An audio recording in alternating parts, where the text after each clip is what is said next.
Good evening, ladies and gentlemen, and welcome to Joe Cannon Stadium for game number 2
Plus from dawn to dusk in the red dirt heat, busting it up for a couple of bucks, but it ain't no thing, just another day till I'm on my way with them cool sheets, and you and me working on the night shift, baby, dying for your trust like crazy, racking up the overtime hours, loving how we're working on the night shift, baby.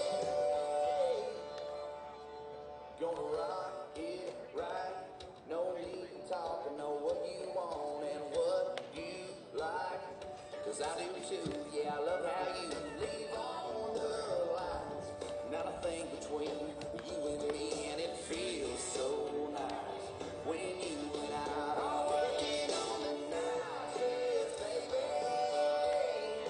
dying for your trust like crazy, racking up the overtime hours, loving how we're working on the night shift, baby.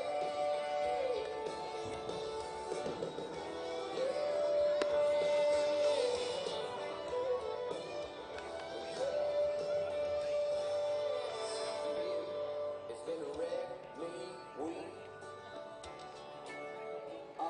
but who needs sleep when you're working on the night shift?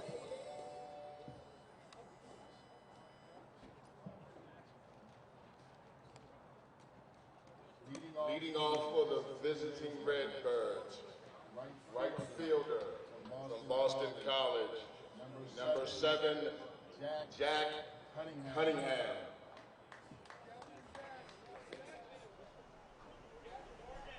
And ladies and gentlemen, welcome into Joe Cannon Stadium for this Game 2 of the CRCBL DS, as I like to call it, even though that's a mouthful. As we're here, the Baltimore Redbirds with a 1-0 lead in this best of 3 series between the Baltimore Dodgers and the Baltimore Redbirds, as Jack Cunningham will lead things off for the Redbirds and takes a strike from starting pitcher A.J. Korzinski. And the no-ball, one-strike pitch is going to miss outside, and it'll even the count at a ball and a strike. We'll go over the defense here in just a second. Rob Williams over at third, in front of the bag, guarding against a potential bunt by Cunningham, as the 1-1 delivery is going to miss outside to the leadoff hitter from Boston College. Cunningham had a pretty good day yesterday, went 2 for 4, got hits in each of his first 2 at-bats, and then went 0 for 2 the rest of the way, and struck out once, as the 2-1 delivery is in there for a called strike, and the count now even at 2 balls and 2 strikes. Korzinski, the left-handed pitcher, working from the far third base side of the rubber, and he'll deliver the 2-2, and it's a breaking ball. It's going to miss down and away, and we've got a full count on our first batter of the ball game. This lefty-lefty matchup here. Korzinski making his 4th start of the season for the Dodgers. Coming into today with an ERA just shy of 5. The 3-2 pitch is going to miss outside, and we've got a leadoff walk.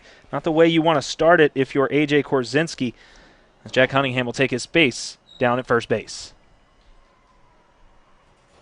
Batting second, shortstop from the University of Maryland, number 2, A.J. Lee. And that'll bring A.J. Lee to the plate. The shortstop from Maryland, he actually played second base in the game last night. And he'll stand in from the right side to face off against the left-handed pitching Korzynski. And he was in a similar situation in last night's ball game with Cunningham at first base. He tried to bunt for a base hit, but he's not going to do that here as he hits a line drive out into right field for a base hit. And the Redbirds quickly have 2 runners aboard with nobody out. And Drew Blakely, the number 3 hitter, coming to the plate. Now batting, DH of the University of Virginia, number 8, Drew Blakely. As A.J. Lee taking that fastball the other way. And he's able to just get that little looping line drive down in front of David Bellamy out into right field. The pitch seemed to be off the inside part of the plate. He just kept his hands in, was able to go the other way with it. And they put runners at first and second with nobody out. Middle infield will remain a double play depth for the Dodgers. We got some sun here today, something we didn't see yesterday. Runners off with a pitch. And the throw down to first base to try and get Lee. And he's out at first base. Nice back pick there by Berg. The runner at second base, Cunningham, is going to get a stolen base there. But A.J. Lee picked off on the 2-3. Cunningham got a great jump. And I don't think Lee read it quite as well, as he got a little too far off first but didn't head to second base. And Connor Grove coming behind and makes the tag, and the Redbirds with 1 away now in the top of the first, but a runner at third and just 1 away. The first delivery, by the way, was a ball, and the 1-0 is in there for a strike. 1 ball and 1 strike to Drew Blakely, the designated hitter tonight. He caught for the Redbirds last night out of Virginia. The 1-1 on its way, and that's a fastball just going to miss, I'm going to say, a little bit high, as it seemed to get a lot of the plate here. It must have been above the belt. And Blakely ahead, 2 balls and a strike. And he waits the 2-1. And he fouls one off out of play over towards the park area here at Joe Cannon Stadium. Beautiful night for baseball. It's not too hot. We've seen some temperatures in the upper 90s this season, but that's not the case here today. It's got a mild 78 degrees here at game time. The 2-2 pitch on the way, and that's going to miss up high. And now the count runs full. That's the second full count we've seen for Korzynski today. And we'll see if he fares a little better this time, as he walked the leadoff batter Cunningham with that full count earlier. The 3-2 pitch. Hit shallow right. Incoming is Bellamy. Bellamy's got a good arm there out there. He makes the catch. Here comes the throw home. It's a little low, and it's not going to be in time, as Cunningham's going to tag from third and come in to score the first run of the ball game. The Redbirds lead 1-0.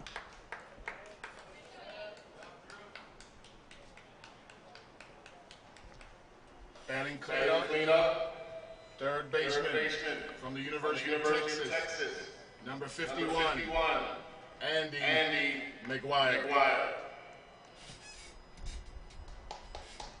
And the Redbirds take a 1-0 lead on the sacrifice fly by Drew Blakely. And that'll bring Andy McGuire to the plate. McGuire batting 4th in today's ball game as he waits the first delivery from Korzynski, and that's going to miss up high for ball 1. McGuire was hitting in the 5 spot last night. Went 1 for 3, walked and scored a run. Also had a stolen base. Grounded out a couple of times. The 1-0 is fouled back to the screen. And leaving the count at a ball and a strike. To go around the infield for the Dodgers, Williams, we talked about him over at third. James at short, Ortiz at second, then their normal positions. Over at first base, Colin Grove making his 2nd consecutive start. And behind the plate, Colin Berg receives the pitches from Korzynski. We'll get you the outfield after this delivery, and a breaking ball catching the outside corner. And Korzynski ahead in the count, a ball and 2 strikes. Out and left, Brian Tego getting the start. Jaron Shelby in center and David Bellamy in right. That has been your center and right field positions for the large majority of the last half of the season. So no changes there. The 1-2 pitch on the way. That's a breaking ball right in there for strike 3. And McGuire goes down looking, the first strikeout of the game for Andy McGuire. That's going to do it for the Redbirds in the top of the first. They do score a run, however. The Dodgers do have a bit of work to do already as they head to the bottom half of the first. And we're going to see Joey Ortiz, David Bellamy, and Austin James when they come up. So stay tuned. It's 1-0 Redbirds. This is Baltimore Dodgers baseball.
Leading off for the Dodgers, second baseman from New Mexico State, number one, Joey Ortiz. All right, welcome back to Joe Cannon Stadium. Rob Stadnick riding solo up here in the booth with you. Well, I'm not solo in the booth, but solo on the play-by-play duties.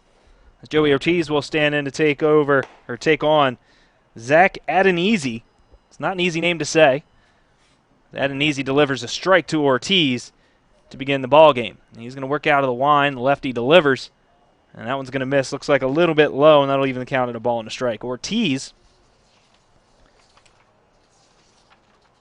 coming into today on a hit streak as he hits a little ground ball to first. Hard line drive, short hopped over there by Zabowski, and he's going to retire Ortiz for the first out. As I was saying, a 7-game hit streak for Ortiz doesn't start off the right way there, but he did hit the ball hard, and that'll bring David Bellamy to the plate, his New Mexico State teammate.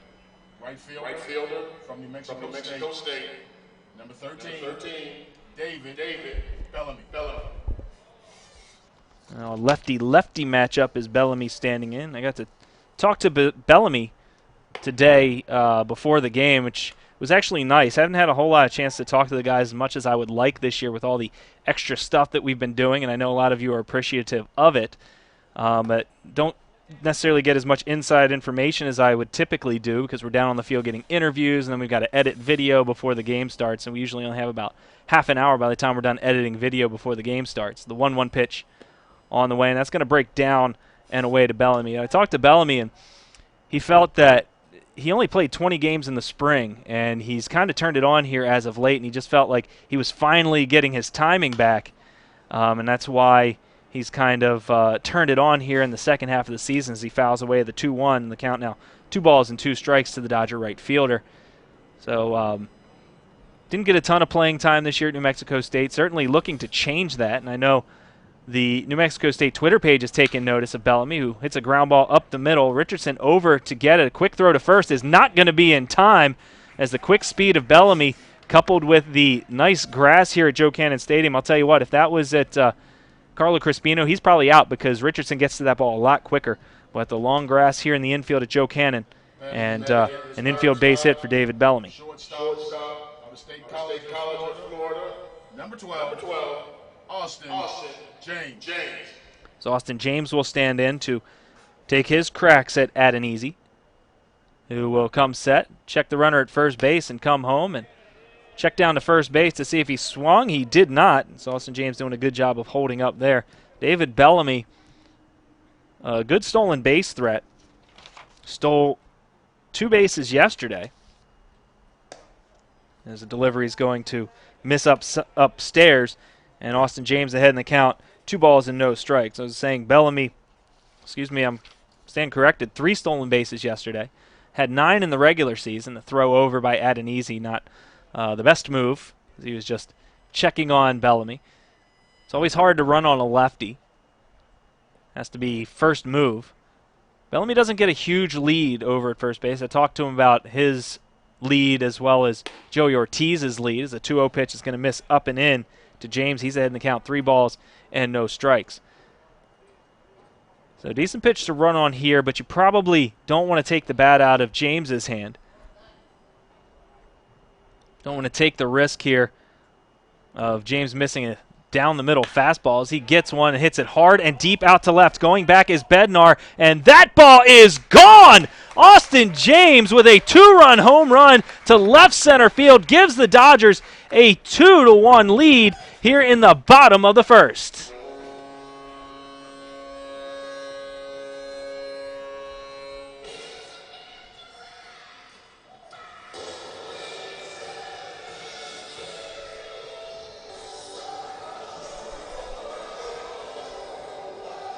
Batting fourth, the center fielder from the State College of Florida.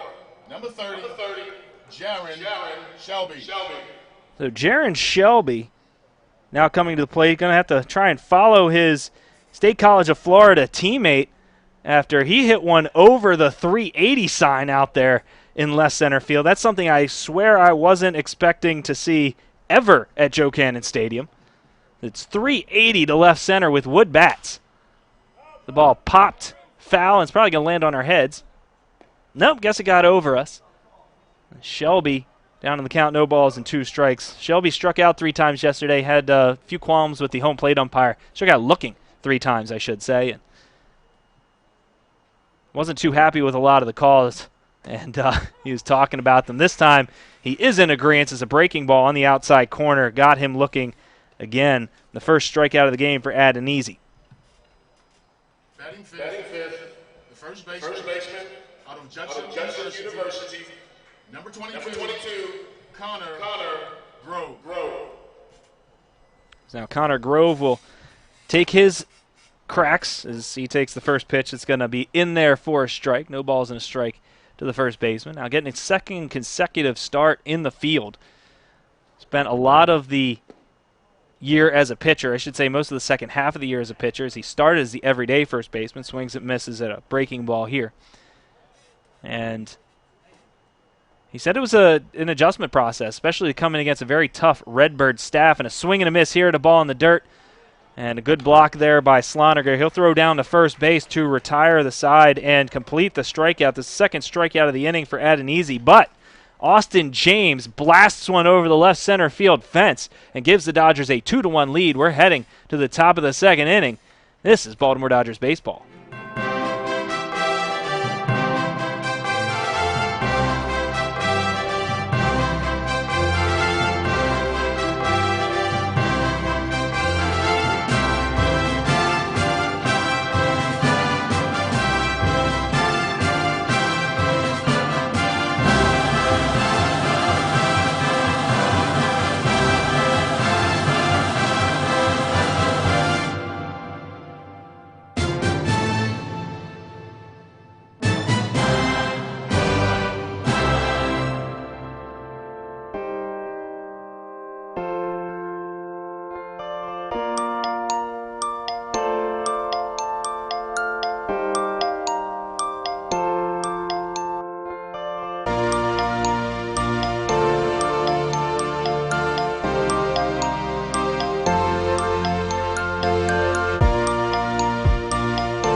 Now batting, second baseman of the University of Virginia, number 12, Kamen Richardson.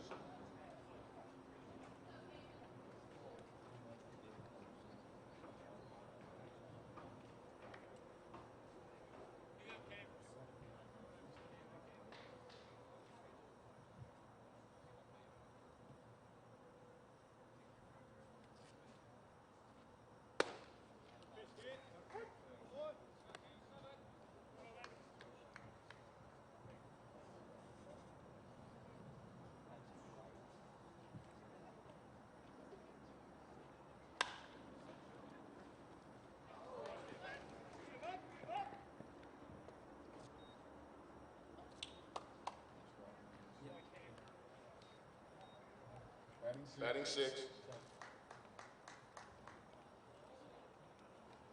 Batting seventh, the first baseman out of Ole Miss, number 6, Cole Zabowski.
Now batting, the designated hitter from Wake Forest, number 19, Zach Seal.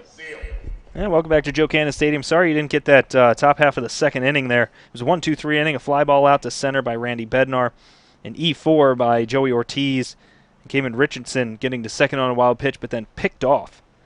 And then Cole Zabowski strikes out swinging, and a little bit of controversy there as he thought he fouled it off, and didn't run to first as Colin Berg picked up the baseball, threw it to first to complete the strikeout.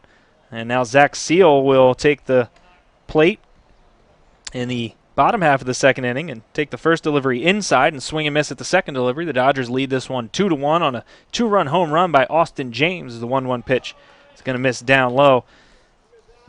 Zach Seal, the designated hitter, as we mentioned, dealing with some shoulder issues, preventing him from playing the field regularly, but is able to swing the bat as he takes the 2-1 missing inside. Seal in yesterday's ball game went 0 for 2, walked a couple times and struck out. He hits a deep fly ball back to left, and Bednar drifting back, and makes the catch on the warning track for out number 1.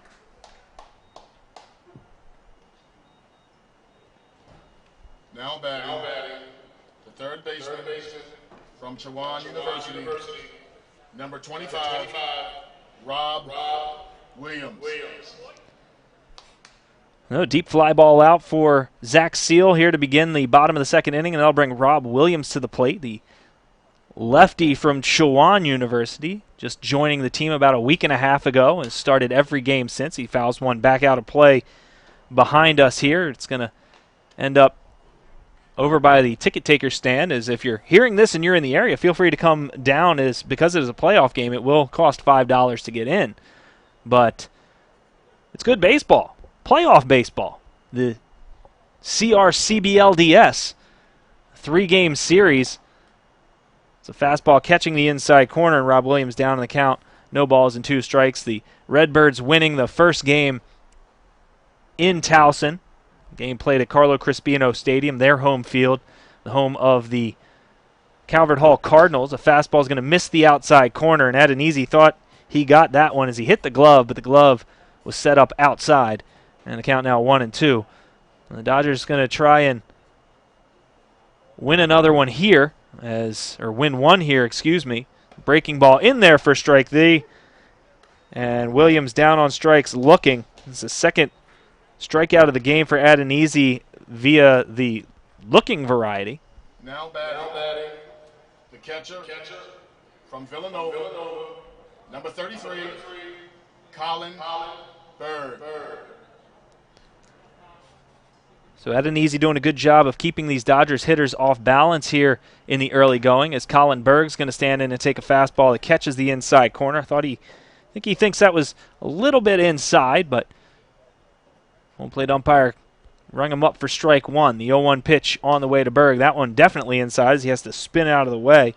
We saw the Dodger catcher last night get hit twice. The first time early in the ball game was certainly unintentional, but the second time, after talking to Wolanski, he felt it was definitely him being thrown at, as the 1-1 pitch will miss down and in. And the reason being, in the the bottom half of the prior inning in that ball game, he laid a hard tag on a Redbirds runner coming in.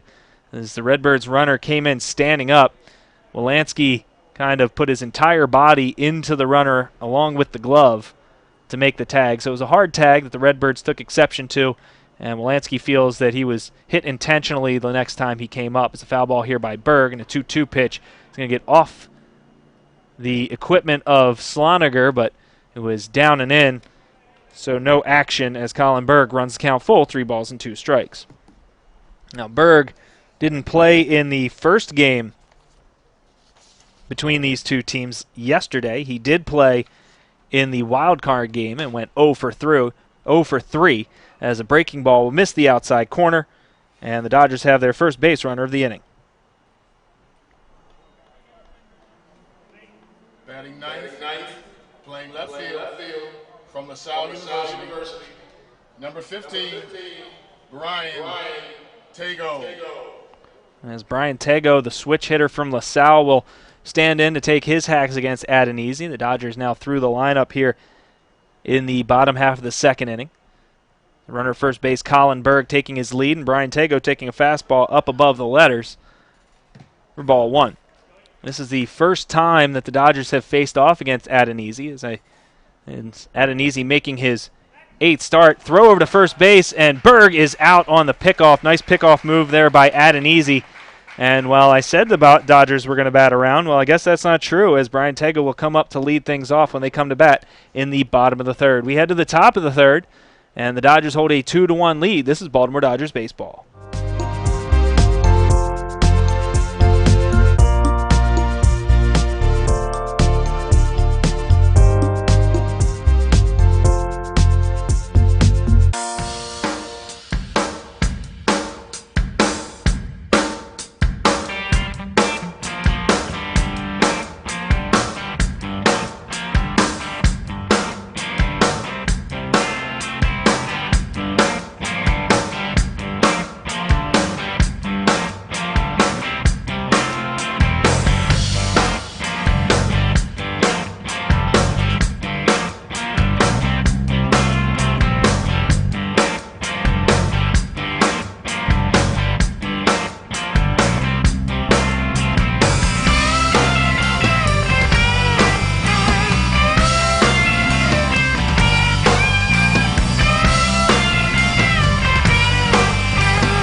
Number 19, Christian Long.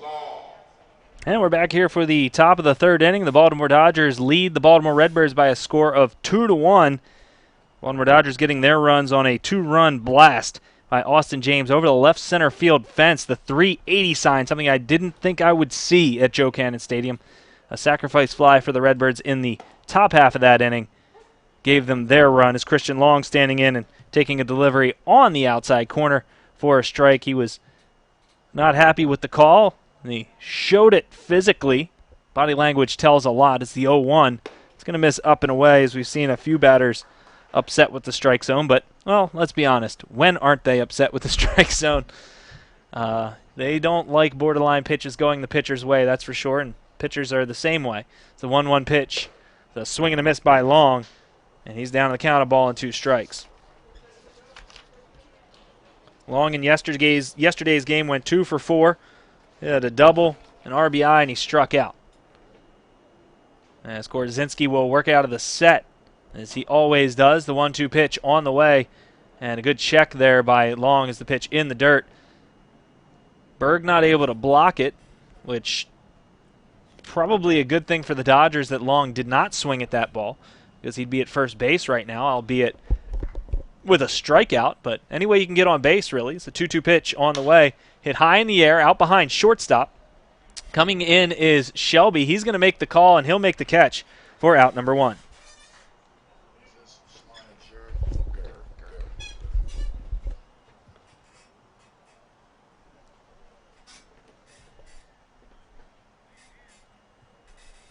Batting ninth, the catcher from Penn State, number 11, Ryan Sloniger. And now Ryan Sloniger, the 9th place hitter for the Redbirds. The catcher from Penn State will stand in. Lefty-lefty matchup here. Sloniger with a slightly open stance awaits the first delivery from Korzinski. And he'll take one down and in. And he's ahead in the count. 1 ball and no strikes. Sloniger did not play in yesterday's ball game.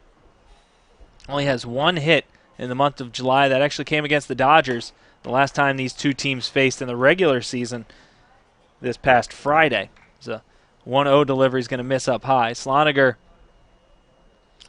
as a member of the Nittany Lions, a couple years ago got a chance to travel down to Cuba to participate in a little showcase down there. And got to play in a couple of the games. Didn't play very often. He wasn't the everyday catcher for the Lions. So it was a pretty cool experience for him as he takes the 2-0 that's going to miss. 3 balls and no strikes to Sloniger. And the 3-0 on the way from Korzinski, and that misses wildly. And none of those pitches were very close for Korzinski. And down to first base, Ryan Sloniger with a 1-out walk. Now batting, the right fielder from Boston College, number 7, Jack Cunningham. It's now Jack Cunningham in the top of the order coming up for the Redbirds.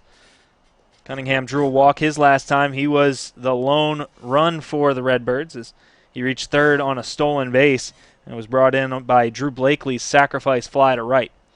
He swings at the first pitch here and fouls it out of play over towards the parking lot. A lot of tense people in the stands, I'm sure, as they were wondering whether that baseball was going to hit their car. Cunningham looking around the infield, takes a good hard look down the third baseline to see where Rob Williams is playing. He's a little bit off the line, so we might see a bunt attempt by Cunningham here. He's not bunting as a breaking ball is going to miss up, and the count will be even at a ball and a strike. And Cunningham, I could be wrong. Maybe he was just looking at the signs from his third base coach, not looking around to see if he could possibly lay down a bunt.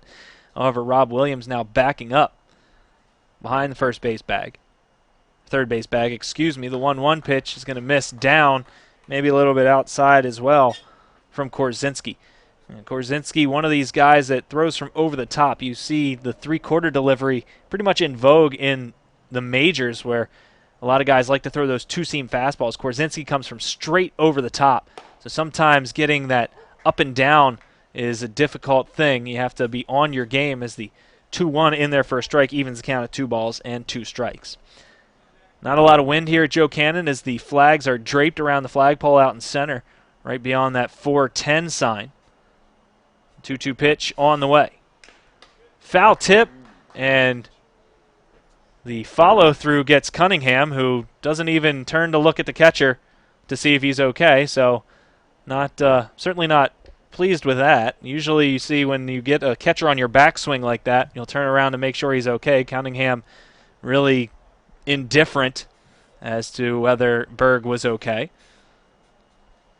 So not the best sportsmanship in the world right there, but we play on, and we'll see if Korzinski can exact a little karma here with this 2-2 pitch. Here it comes. And a chopper foul over towards the first base coach's box and wide of the first base coach's box, and nobody down in the bullpen for the Redbirds, so he's going to have to go down and get it himself and throw it back in. One away here in the top of the third innings. Korzinski comes set, and he'll come home. That's a fastball just missing the outside corner. Korzinski wanted that one. That's a call he got a little bit earlier in the inning, just off that outside corner, but to the lefty Cunningham, he does not get the call, and the count will run full, 3 balls and 2 strikes. And that pitch is, where did that miss? That's called ball 4. And it was called outside, and I'm not so sure. But ball 4 and back-to-back walks as Cunningham takes his spot over at first base, his second consecutive walk. Number two, A.J. Lee. As now A.J. Lee will come in to the batter's box and try and duplicate what he did the last time, which was a base hit the other way. A little looping line drive out into right field. So Korzinski not getting the benefit of a couple calls here in the early going. He has himself in a tough spot. As runners at first and second and 1 away. And a speedy A.J. Lee at the plate fouls one off. Not an easy player to double up is Lee.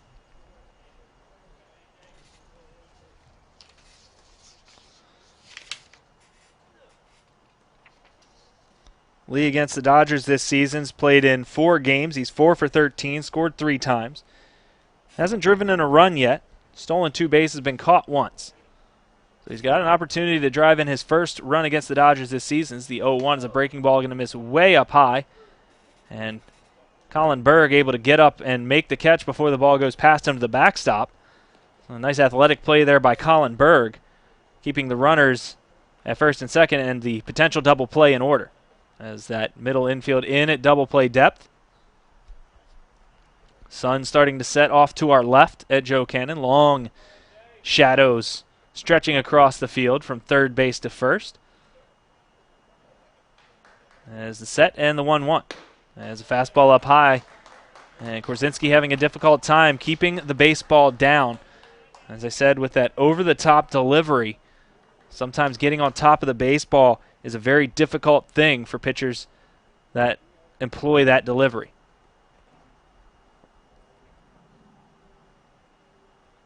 Redbirds with a run in the first, Dodgers with 2 in the first. We're here in the top of the third. Redbirds leading the series 1-0. Swing and a miss by A.J. Lee, and the count even at 2 balls and 2 strikes. As Korzinski trying to work himself out of this jam. Lee on the season finished the summer batting .262, drove in 13, and struck out 25 times. Korzinski trying to get one of those strikeouts here as he delivers the 2-2 pitch to Lee momentarily. And time is called, so we're going to hold off on that. As Korzinski, I guess, taking a little bit too long for A.J. Lee's liking. Lee out of the University of Maryland, a Millersville, Maryland native. Came into today with a 4-game hitting streak. He has since extended that streak to 5. He's hit now in 15 of 17 games. And in that time frame, in those 15 games, 9 multi-hit games and 4 multi-hit games in a row. So when he hits in bunches. The 2-2 pitch on the way. It's a fastball just missing that outside corner again. So the umpires today not giving any extra off those corners. And the count will be 3 balls and 2 strikes. And after the last walk to Cunningham, I know Derek Brown had asked the umpire where the pitch was. So certainly they're in the mindset that these pitches are really close. Runner off with a pitch, and ball 4 as Korzinski missing high, and 3 consecutive walks have the bases loaded with just 1 away, and Drew Blakely coming to the plate. Now batting, the designated hitter from the University of Virginia, number 8, Drew Blakely. No, bases loaded, 1 away for the Redbirds here, and Korzinski getting himself in a bit of a mess here. 3 consecutive walks. And he's got the heart of the order for the Redbirds to contend with. It's Blakely recorded that sac fly last inning. Sloniger, the runner at third this time. The ball was hit into, we'll say, medium deep right field. The fastball in there for a strike. Korzinski finding the strike zone with the first pitch here, and that's big. You want to get ahead early. Blakely, a catcher, a little easier to double up than, say, A.J. Lee. So the Dodgers looking for a ground ball to try and turn 2 and get out of this inning with the lead. As Korzinski will come home with the 0-1. That's a breaking ball that's going to miss up high, and we've seen that quite a bit. Korzinski's breaking ball is just leaking up high. The Dodgers, with a pitcher warming down the left field bullpen, as they don't want to let this one slip away from them. That's number 42, Brandon Hicks, warming up for the Dodgers. Korzinski comes set, glove around chin level. Ground ball up the middle. There's Ortiz to second for 1. James on to first. Connor Grove wasn't covering, but he gets there in time to record the double play. What was Connor Grove doing? He wasn't on the bag. He does get there in time, luckily, and the Dodgers turn the 4-6-3 double play, and Korzinski gets out of it, and the Dodgers will take a 2-1 lead into the bottom of the third. This is Baltimore Dodgers baseball.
Batting in the ninth spot, left fielder from LaSalle University.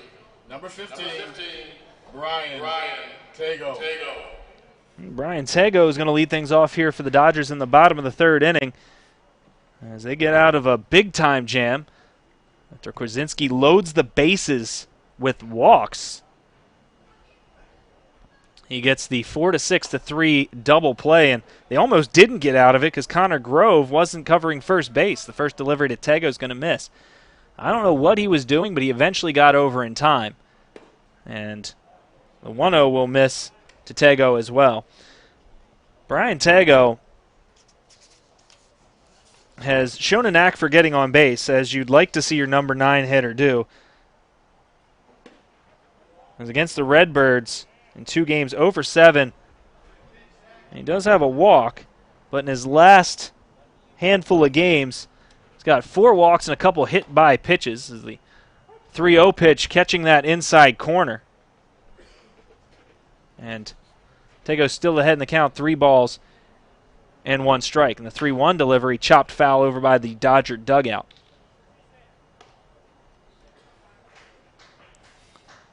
So Brian Tago on the season collecting 13 walks.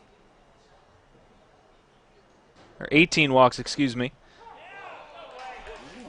And Tago called out on strikes on a 3-2 pitch, and he was on his way down to first base. So these Dodgers players and coaches not in agreement with the home plate umpire today. That is the 3rd time they have been caught looking. Number 1, Joey Ortiz. That's the 4th strikeout of the game for Zach Adenese, as Joey Ortiz will come to the plate for his second at-bat, and he swings and misses through a ball in the dirt. He's down the count, no balls and a strike. His last time up, hit a hard ground ball over to first base, and the play was easily made by Zabowski, and takes one down low here. Adenese working very quickly as he gets the baseball and gets his sign immediately and comes home. And as a broadcaster, as a fielder, that's the kind of pitcher you like, the 1-1. Hit on the ground to third. McGuire up with it, the long throw, and holding the bag nicely is Zabowski. Had to reach into foul territory to make that catch as McGuire tried to make the throw falling away from first base. And they do make the play, and Ortiz is retired. From New Mexico State, number 13, David Bellamy. As David Bellamy will stand in to take his hacks. He had an infield single the last time he was at the plate. The ground ball up the middle that Kamen Richardson couldn't get to in time. Another foul ball out of play over towards the parking lot. No cars where that one's hit. So everybody able to breathe easily. Left-handed hitter from New Mexico State University awaits the 0-1. Broken bat, little looper towards short. A.J. Lee is there to catch it in the air. And that will do it for the Dodgers. They go down in order in the 3rd. We're going to head to the top of the 4th inning. The Dodgers hold a 2-1 lead. This is Baltimore Dodgers baseball.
third baseman from the University of Texas, number 51, Andy McGuire.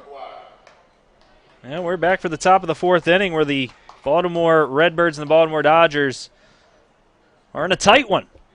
Pitcher's duel. Pitcher's duel that is still intact thanks to a 5-4-3 double.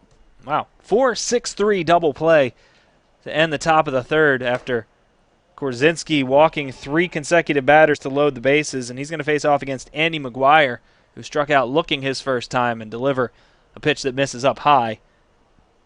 1 ball and no strikes to McGuire. And the 1-0, catching a lot of the plate on the outside half for a strike. Even counted a ball and a strike. McGuire attending the University of Texas, but not officially on the baseball team yet. He hits the 1-1 pitch into left center field gap, and that's going to get down for extra bases. As he's heading for second, I said extra bases, but cutting it off was Shelby. The throw to second base, sliding in safely was McGuire. I almost spoke too soon, as that ball, Shelby able to cut it off and make it a play at second base. Andy McGuire in with a leadoff double. From the University of Maryland, number 38, Randy Bednar. As Randy Bednar will come to the plate. Bednar flew out to center his last time.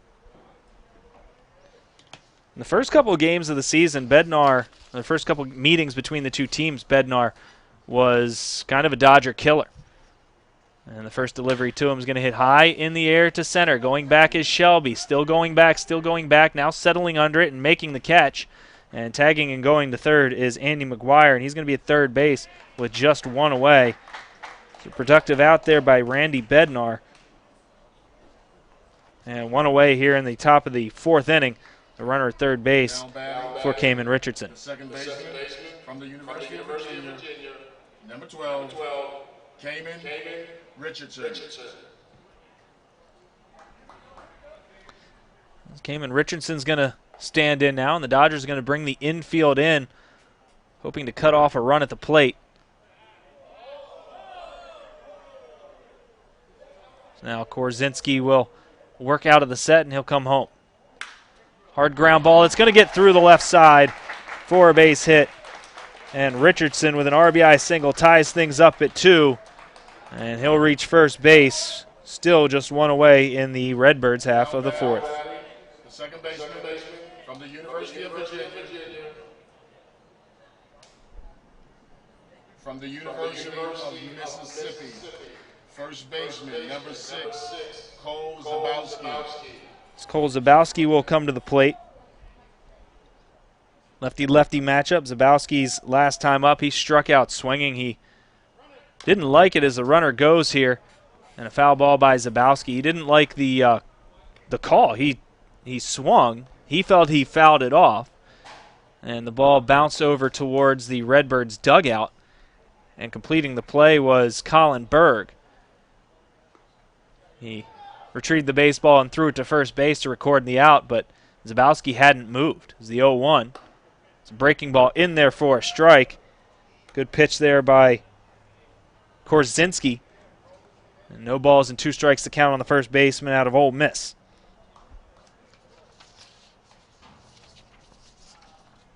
Zabowski went 2 for 4 with a double and a couple RBIs in yesterday's game. Fastball missing the outside corner by Korzinski. He also stole a base. Zabowski, including yesterday's game, is hitting 3 straight and 13 multi-hit games this season. The 1-2 is fouled away, and the impressive part about that 13 multi-hit games, including yesterday, he's only hit safely in 23 games. So more than half of his games, 13 of his 23 games that he's hit safely, he's had multi-hit games. So he, as well as A.J. Lee, hit in bunches. When they get hits, they will get multiple hits most likely. Runner goes, the pickoff throw to first. The throw down to second by Connor Grove gets into left field, and throwing to third now is Tago, as Richardson is going to get the steal of second base, and he's going to go to third on the E3. as they had him picked off. And now another runner at third base with one away. So we'll see if the Dodgers bring the infield in again, and they will.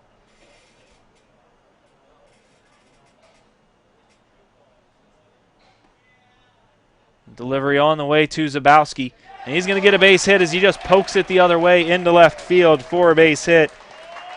So costly error there by the Dodgers, and the Redbirds take a 3-2 lead on an RBI single by Cole Zabowski. Now batting. Center fielder from Wake Forest. Number 19. Christian Long. Christian Long will stand in and try and better his last time as he flew out to the center fielder Shelby. He's going to square to bunt here and pull back. Trying to get that runner into scoring position for Ryan Sloniger in the on-deck circle. Or maybe thinking he could get one down the line and get a base hit and put runners at first and second. Middle infield for the Dodgers, double play depth as Korzinski comes set. And he'll come home. And a swing and a foul caught by Berg. And that'll even the count at a ball and a strike.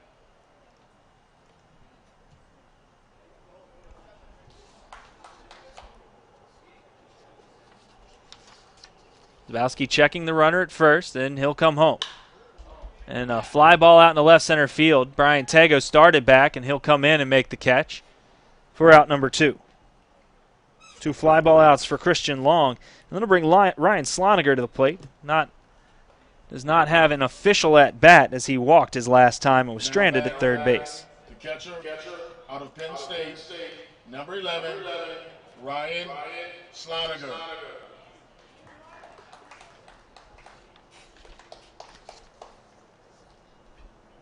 As I mentioned, just the one hit in July came against the Dodgers. His previous hit before that came June the 29th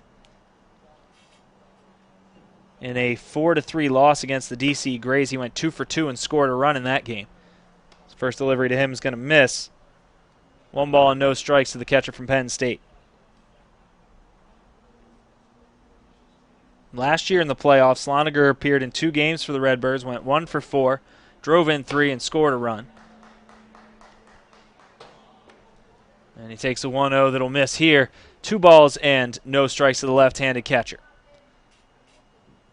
Sun has all but gone. A little bit of residual light in the clouds, but the light's lighting the field mostly as Sloniger fouling one off here. 2 balls and 1 strike. Outfield straight away for the Dodgers as they trail this one now 3-2 after 2 runs have scored in the inning on RBI singles by Kamen Richardson and Cole Zabowski, back-to-back RBI singles. 2-1 pitch on the way. Hard ground ball to the right side. Over is Joey Ortiz. He'll make the play to end the inning, but the Redbirds do some damage. They take the lead 3-2 as we head to the bottom of the 4th. You're listening to Baltimore Dodgers baseball.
State College of Florida.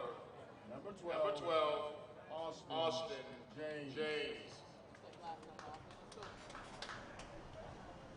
Bottom of the fourth inning here at Joe Cannon Stadium. I'm Rob Stadnick with you. And unlucky for you, I'm the only voice you're going to hear. And I'm okay with that, are you? I'm sure you're not. But that's fine, because I enjoy it. And as long as the Dodgers win, I'll have even more fun. So Austin James takes a fastball that's going to miss up here. 1 ball and no strikes. James, a little looping base hit over the second baseman, Kamen Richardson's head, and a leadoff single here for the Dodgers. Austin James 2 for 2, a single and a 2-run homer. And that's the first hit in the last 8 batters for the Dodgers. The center fielder from the State College of Florida. Number 30, Jaron Shelby. As Austin James fighting that one off a little bit, ball in on the hands, able to get it over the second baseman Richardson's head for a base hit. And Jaron Shelby will come to the plate and take a fastball on the inside corner. So it looks like the inside corner is going to be a little bit wide here today. The outside corner is extremely tight. Check on the runner, James over at first base. James,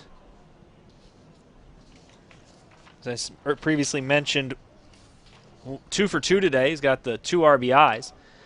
And Shelby tries to protect himself with a swing, fouls it off, and it got the home plate umpire.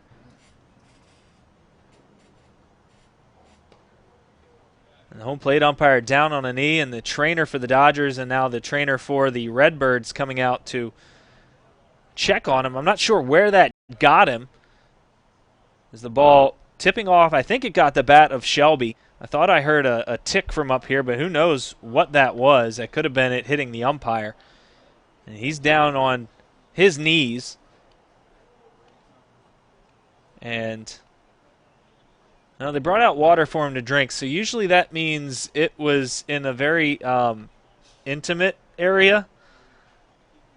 So maybe the male protection he was wearing wasn't good enough, or who knows, maybe he's not wearing male protection. That's my speculation. You hate to speculate, but the way he's reacting at this point, and they brought him water to drink, it's either there or maybe the wind got knocked out of him, but typically you don't go down to your knees like that when the wind gets knocked out of you. So he's trying to shake it off here. As Jaron Shelby will remain at the plate with an 0-2 count against him. And while we're waiting, let's take a look at what's going on around the Cal Ripken League. Guess what? There's only one game going on. This is a semifinal matchup here tonight.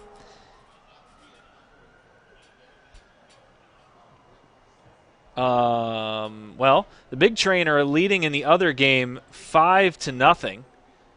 I'm going to send this to a break real quick because I want to go down and chat with the folks. If you're looking at if anybody's looking at the website, it currently says our game is canceled.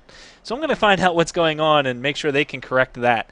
So I'm going to be back. I'm pulling triple duty here today at this point. I have to go down and make sure they're running that properly. So enjoy some music, royalty-free music, while the umpire heals himself, and I can see if everything is okay with the point streak live updating stats. So we'll be right back. This is Baltimore Dodgers Baseball.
So real quick, we're back here at Joe Cannon Stadium.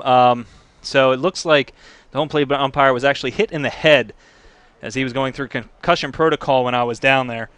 And we're going to have a switch at the umpire position. So one of the field umpires is going to come in and be the home plate umpire, and there's only going to be one field umpire for the rest of this ball game. The Dodgers with a runner at first base and nobody out. Jaron Soak at the plate with an 0-2 count. So we'll resume play once the umpire gets back. So just stay tuned to Baltimore Dodgers baseball.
Good evening, ladies and gentlemen. Just want to, for those of you maybe just joining us and wondering why it's taking so long to get back, we had an injury involving the home plate umpire.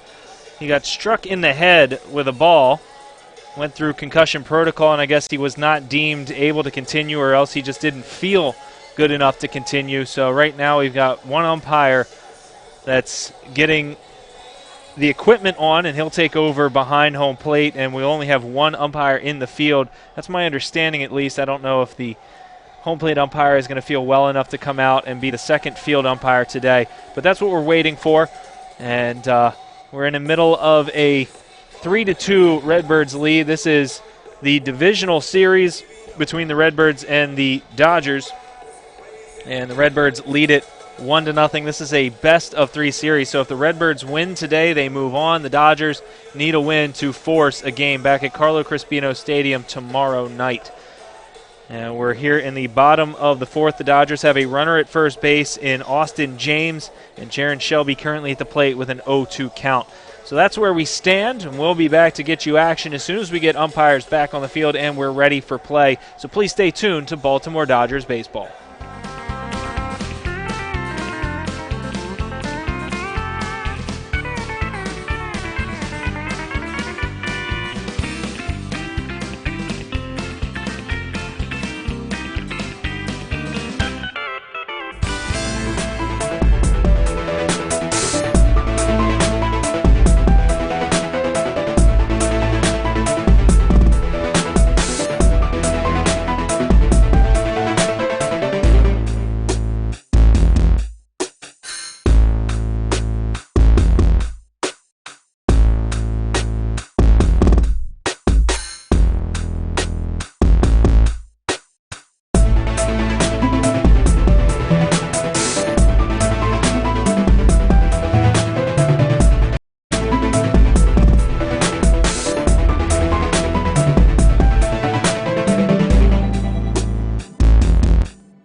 All right, ladies and gentlemen, back here at Joe Cannon Stadium, and we're ready for baseball as the new home plate umpire is behind the plate. New field umpire, well, same field umpire, but he's going to work solo duty out in the field.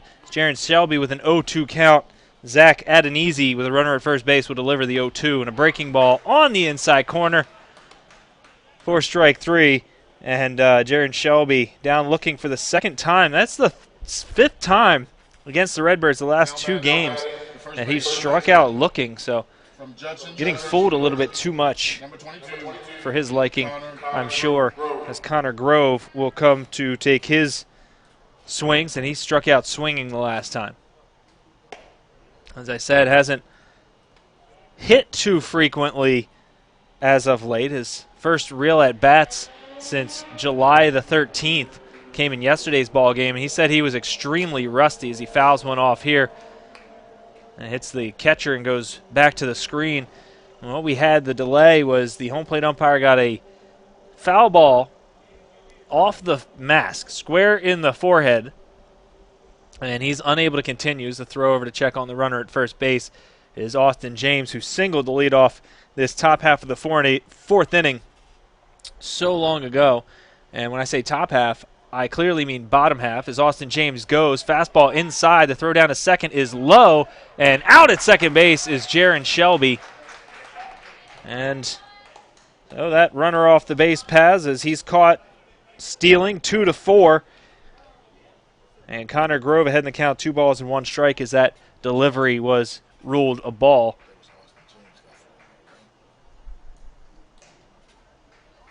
2-1 pitch on the way to Grove. Swing and a miss on the high fastball. That'll even the count at 2 balls and 2 strikes. So the Dodgers looked like they had something going with a leadoff single. And Jaron Shelby down 0-2. And the umpire, the delay for the injured umpires, a breaking ball is going to miss up and away and then run the count full to Connor Grove. But now no runners on. And 2 away, and now 1 runner on and 2 away as Connor Grove takes a breaking ball that's going to miss up high, and he'll reach first base for the first time today. The runner at first base and 2 away as Zach Seal will come to the plate. Number 19, Zach Seal. Zach Seal in his last 4 games has drawn 7 walks. He swings at the first pitch here and hits it on the ground to A.J. Lee at short, and he'll be retired on 1 pitch to end the bottom of the 4th inning. We're going to go ahead to the top of the 5th, and the Dodgers trail the Redbirds 3-2. This is Baltimore Dodgers baseball.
Number seven, Jack Cunningham. All right, now we're back for the top of the 5th inning. The Baltimore Redbirds ahead of the Baltimore Dodgers by a score of 3-2, thanks to back-to-back RBI singles in the top of the 4th, which happened a long time ago. And a lengthy delay here because the home plate umpire got injured as Jack Cunningham squares the bunt and tries to push the bunt down the third baseline, ends up pushing it foul. And he'll be down in the count, no balls and 1 strike. And that'll bring Rob Williams in even with the bag to protect against that bunt. Not squaring here as the 0-1 pitch is going to miss up high. I think maybe the person missing out the most there was A.J. Korzinski. Spent a long time on the bench getting cold. Didn't seem to get any extra throws to kind of warm up. The 1-1 pitch swung on and missed by Cunningham. But maybe he's fine. Some people don't get cold that easily, so he's probably okay. He could have probably asked for extra pitches if he wanted them. 1-2 pitch on the way is a breaking ball just missing hitting Cunningham, excuse me.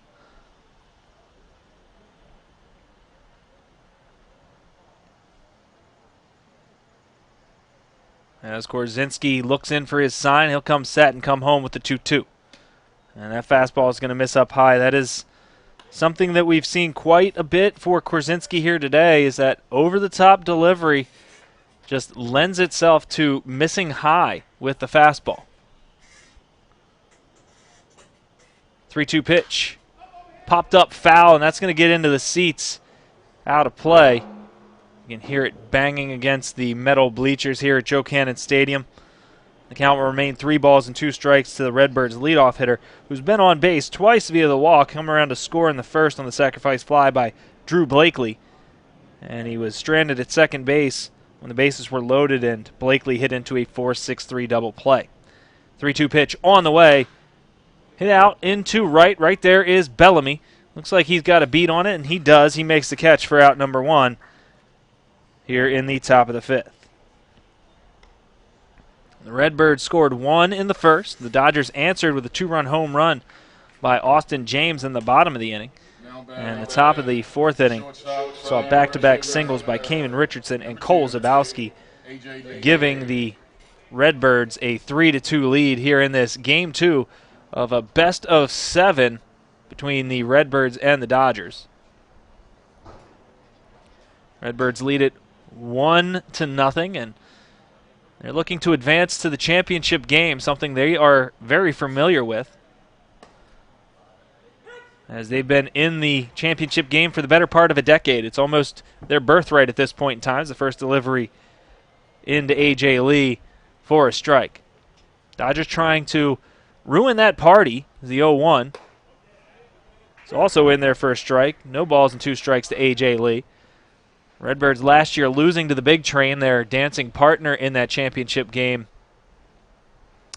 for the last handful of seasons.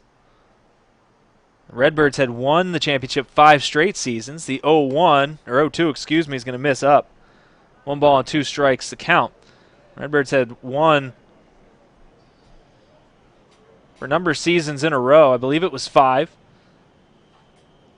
But the Big Train stopping that streak as an off-speed pitch right there for strike 3.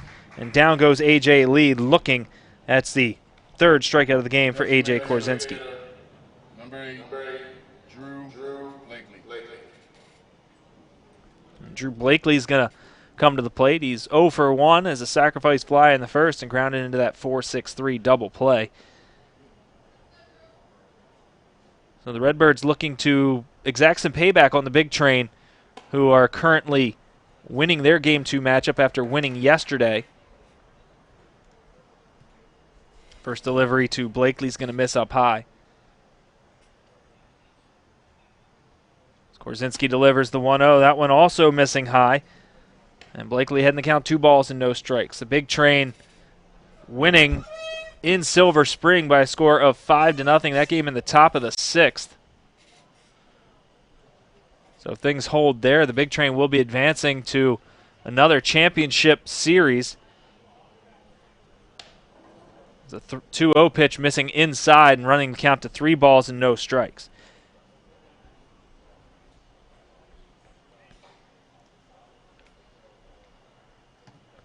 Blakely awaits the 3-0, and that's a fastball going to miss the inside corner.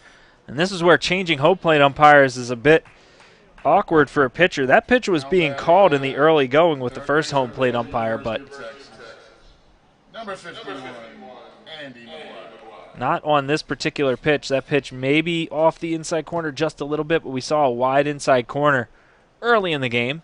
And it's all about learning a new strike zone with the new home plate umpire behind the plate. Andy McGuire is going to stand in. He doubled his last time out in the left center. Skorzynski sets and comes home. A swing and a miss by McGuire. I think he was trying to match the Austin James home run that we saw earlier today. James hitting one over the 380 sign out in left center field. First time I've seen a player hit one out to left center at Joe Cannon Stadium. The 0-1 breaking ball is going to miss up and away, leaving the count at a ball and a strike. McGuire back in the first, struck out looking. As this lefty-righty matchup, McGuire standing in the right side box. Waves the hands and waits for the 1-1 from Skorzynski. Here it comes. And that breaking ball is going to miss up high. Skorzynski again having trouble getting on top of some of his pitches.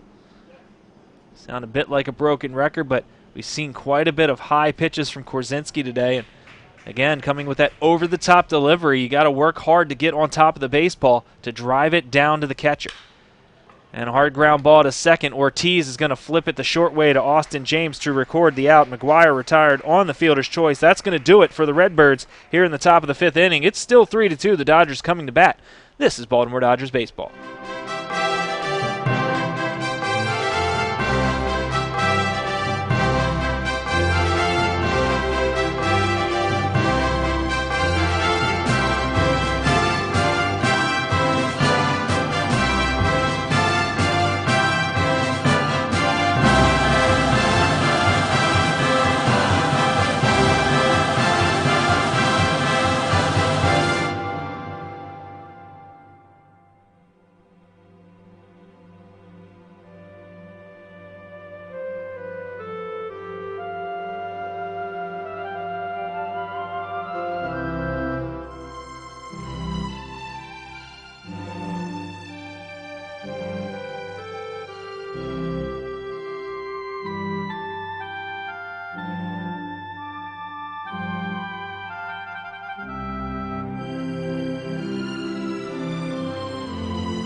Rob Williams will come into the batter's box, take his spot in the left side batter's box as he takes on the left-handed pitching Zach Adenese. Dodgers have a pitcher warming up down the left field bullpen. Looks like Brandon Hicks still warming as a swing and a miss by Rob Williams. And somebody's got to get him some new batting gloves. That's the 3rd time this season. He's only been with the team a week and a half. We've seen the bat fly out of Williams' hand. So, he either needs better pine tar, so maybe this is a form of razzing from his teams. I don't want to say the H word. Don't need any investigations going on. When clearly I'm joking, it's a fastball on the inside corner for a strike. But Williams 3 times in this week and a half with the team has lost the bat trying to swing at a pitch. The 0-2 on its way. It's a breaking ball. It's going to miss outside, and Sloniger blocks it. But he didn't really need to because Williams laid off.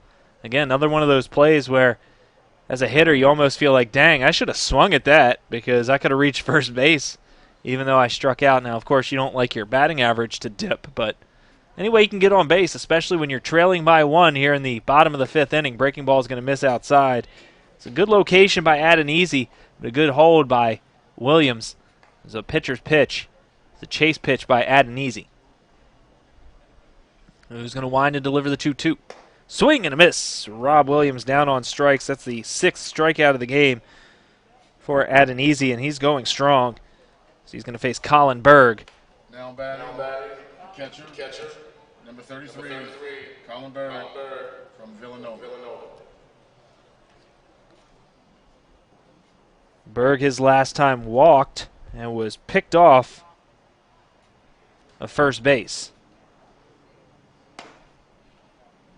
And he takes the first delivery from Adenese down around the feet for ball 1, and that is Brandon Hicks warming up. He'll probably be coming out for the Dodgers in the next inning.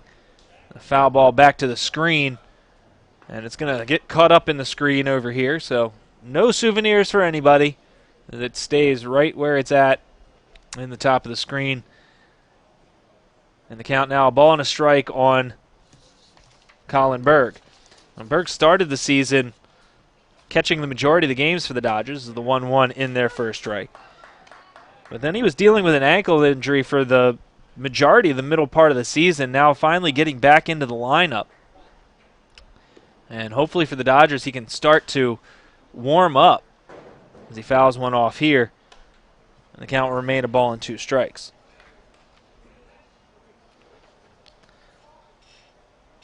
Berg was the #1 catcher in the state of Delaware when he came out in 2016 as he swings and misses here, and he looked foolish on a breaking ball way out in front.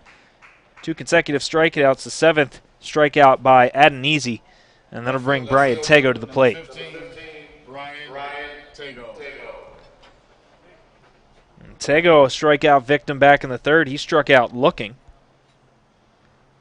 Tego, a switch hitter from LaSalle. Standing in the right-hand batter's box. One of 3 switch hitters the Dodgers had on the season, but now the only one left active. This fastball is going to miss inside. Taj Porter is with the team, but he has a broken hand, and he can't play. The 1-0 will miss inside. 2 balls and no strikes. And Shamoy Christopher, the catcher, who was the Dodgers' #1 catcher for the season. Unfortunately, he had to go back to school and finish up some schoolwork before he could attend Tennessee Wesleyan. He was a switch hitter as well, and Brian Tego lines one back up the middle for a base hit. And the Dodgers have a runner on with 2 away here in the bottom of the 5th. Now batting, second baseman from New Mexico State, #1, Joey Ortiz. And Joey Ortiz will come to the plate to take his shot. He's 0 for 2, a couple of ground outs. Ortiz, the most consistent hitter for the Dodgers this year. Unfortunately, so far in the playoffs, just 1 hit in each game. He has hit in 7 straight, however, in 16 of 17. Only 10 games this season has he gone without a hit. So when he's 0 for 2 in a game, the throw over to check on first, and that is a very deceptive move as Tego is caught there. Honestly, I'm not sure how he gets away with that. That looks like a balk all day. But he gets the pickoff of Brian Tego, and unfortunately with no first base umpire, they're not going to be able to call that. So another pickoff of a Dodger base runner, and we're going to head to the top of the 6th inning with the Dodgers trailing 3-2. This is Baltimore Dodgers baseball.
And welcome back to Joe Cannon Stadium. I'm Rob Stadnick alongside, well, nobody.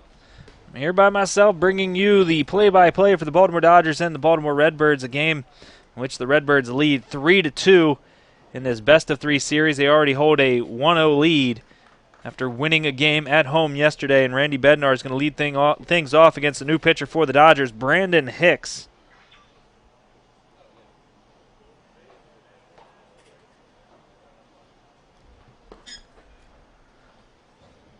First delivery to Bednar is going to miss. The day done for Korzinski. He goes 5 innings, gives up 4 runs, strikes out 3. Gives up 4 hits, strikes out 3, allows 3 runs, 2 earned. It's a foul ball here by Bednar, and the count will be even at a ball and a strike.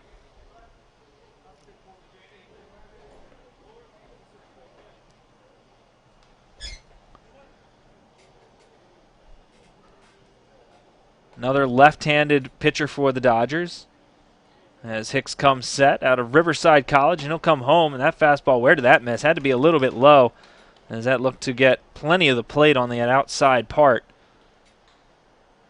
2-1 the count to the left fielder for the Redbirds, Randy Bednar from UMD. As Hicks will come set, and he'll come home with the 2-1. That fastball missing as well. Off the plate outside, 3 balls and 1 strike, singular, to the leadoff hitter here for the Redbirds. Wind starting to pick up just a little bit, blowing right to left, a 3-1 pitch on the way. That's a fastball in there for a strike, and good job there by Hicks finding that strike zone again and working the count full. Infield for the Dodgers straight away, and outfield will remain straight away. We've got nightfall here at Joe Cannon, as you can see there, the lights in full effect. The 3-2 pitch on the way, swung on and fouled out of play over towards the park area. Hopefully nobody doing any sort of recreational activities in the middle of the night. They wouldn't see that ball coming. Bednar, a couple fly ball outs to center in today's ball game. So Jaron Shelby's had his number out there. Hicks trying to induce the same at the very least. A strikeout would be nice too. 3-2 pitch. Ground ball back up the middle. Past Hicks and into center field for a base hit. And the Redbirds are in business with a leadoff single here in the top of the 6th inning. Second base, number 12, Kamen Richardson. And that'll bring Kamen Richardson to the plate. Richardson is 1 for 2 today. He's been on base twice. He was responsible for 2 of the Redbirds' runs, drove 1 in the 4th, and then came around to score in that inning as he fouls 1 away here. He also reached on an error, a very rare error by Joey Ortiz. Reached second on a wild pitch, and then was picked off by A.J. Korzinski. As Hicks will check the runner at first base, and he'll come home with the 0-1. And that's going to miss just off the outside corner, and that's going to even the count at a ball and a strike. Hicks, another thrower with that over-the-top delivery. And if you've been a member, or if you've been listening to us all year and you happen to go to the website to read about the team, you'll see that there was a article done on Brandon Hicks earlier this season in which we talked about, instead of flying across the country, he decided to bring his car, and not ship his car, drive his car across country. 1-1 pitch as the runner goes, and a throw down to second base. Swinging wildly at that was Kamen Richardson, so not sure if that was a hit and run. And Derek Brown's going to come out to talk to the home plate umpire. I guess he's going to ask for catcher's interference as Richardson waved at the pitch that was well out of the strike zone. You know, sometimes you'll ask the batter to swing through a pitch. Sometimes on a hit and run, the batter will have to try and put the ball in play because you're putting a runner in motion that isn't used to stealing bases and maybe isn't the fastest. You just do it to get the infielders to move around. But I guess Derek Brown felt that Richardson swinging across the plate. I didn't see him actually step across home plate, which is when you typically get that interference call. I guess he was asking that maybe that late swing by Richardson caused a delay in Colin Berg being able to make the throw down to second base. The 1-2 pitch is going to miss down low. That'll bring the count even to 2-2.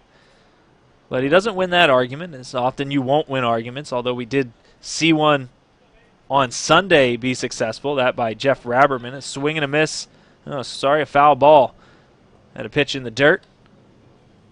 And Jeff Raberman on Sunday, a ground ball, hit a base runner in between first and second, or at least it was originally ruled that way. And Jeff Raberman said something to the third base umpire, at which point there was a discussion, and the call was then overturned. As Hicks comes set, and he'll come home with the 2-2. And that ball fisted into foul territory over by the bullpen for the Redbirds and out of the reach of all three Dodger players giving chase. As Connor Grove, Joey Ortiz, and David Bellamy, none of them had the speed to get over to that baseball. Richardson out of the University of Virginia playing second base today. He was the shortstop in yesterday's game against the Dodgers. In the game on Friday between these two teams, he went 1 for 3, scored a run, and showed off a little power with a double. He's extended his hitting streak to 6 consecutive games, even though postseason doesn't necessarily count. He's got another base hit here as he hits one through the hole on the left side. And that's going to put runners at the corners as holding at third base is Randy Bednar. And Kamen Richardson on at first base with a single. First baseman out of Ole Miss. Number 6, Cole Zabowski. Cole Zabowski will come to the plate with a chance to pick up a run without even needing a hit. The Dodgers most likely bring Rob Williams in at third base, and I don't know if they're going to be willing to concede a run up the middle at double play depth. We haven't seen much movement yet from the Dodger middle infield or any of the infielders for that matter. And the delivery, the breaking ball is going to miss up high to Zabowski. Zabowski 1 for 2, drove in a run in the fourth with a single the other way. Just kind of reached out and poked it out in the left field. So the Dodger infield in double play depth will concede a run to get a double play here. The 1-0 swung on and fouled over towards the parking lot. As everybody listens to see if that catches automobile. I heard silence, so that's good news for everybody in the stands. A lot of people park towards the back end of this parking lot. It's a very big parking lot, so it's very difficult to get a baseball to hit a car. However, I park fairly close because I have a lot of equipment that I have to trudge up here, so I don't want to have to walk too far with. There's another foul ball here. Runs the count to a ball and 2 strikes. Runners at first and third. A couple of singles in the inning off of Brandon Hicks, the new pitcher into the game for the Dodgers. Oh, Brandon Hicks today, he's sporting a little bit of a mustache, almost a Mike Metashevsky kind of look, if any of you were around a couple years ago. 1-2 pitch, the fastball that misses up high and runs the count even, 2 balls and 2 strikes. Mike Metashevsky for the Dodgers a couple years ago, an Eastern Michigan teammate of catcher Alex Wilansky. He grew a little mustache, and later on in the summer, Chris Davis grew the exact same mustache. They looked like twins. And if you go on our Twitter page, you can follow, or you can find that as a swing and a miss here by Zabowski. And he's down on strikes. Good job there by Hicks as he records the out without allowing a runner to score here in the top of the 6th inning. That's the first strikeout of the game for Hicks, and just the third batter he's faced. As Christian Long will come to the plate. He's flown out a couple times, and that would get the job done, as now Derek Brown's out to talk to his, well, the entire infield as now they come in as I think they're going to look to put on a first and third play would be my guess. Kamen Richardson, good speed at first base. A lot of times what you'll see here is the double steal attempt is the runner at first base will take off, And the discussion is, do you try and get the runner out at second? Do you just let him steal second? Or do you try and put on some sort of play where you try and catch the runner coming home from third? Because what will happen is the runner will go to second, the runner at third base will break on the throw down to second, and he'll usually come home to score unless you put on some sort of play. There's a number of different plays that can be put on. A lot of times you'll see the middle infielders, one will cut in front of the other to cut off the ball. Sometimes you'll throw hard back to the pitcher. Sometimes you'll just pop up and throw to third, seeing if you can catch the runner at third base leaning. And the first delivery too long as the runner's not going there. It's going to miss up. And he's ahead in the count. 1 ball and no strikes. The middle infielders for the Dodgers, James and Ortiz, talking things over as they continue to be in double play depth. And the 1-0. Swing and a miss by Long. It's a pitch in off the plate. He tried to turn on it. He was unsuccessful. And now he's even in the count, a ball and a strike to Brandon Hicks. As I mentioned, Long, a couple fly ball outs here today, and one of those could bring in a run. With Randy Bednar third, stepping off as Bednar broke to the plate. Now a throw to third, and Rob Williams doesn't get the tag, or at least he doesn't get the call. And Derek Brown is coming out, and he is absolutely hot as the umpire at second base makes the call that the tag was missed. I don't see how he can just make that assumption. There's no way he could see it clearly enough as the fielder was in between the runner and the umpire. You're going to make that call that he absolutely missed the tag, and there's no way you could see him miss. You almost have to assume that he made the tag there, as he made the tag and came up and looked like he was going to throw down to second base.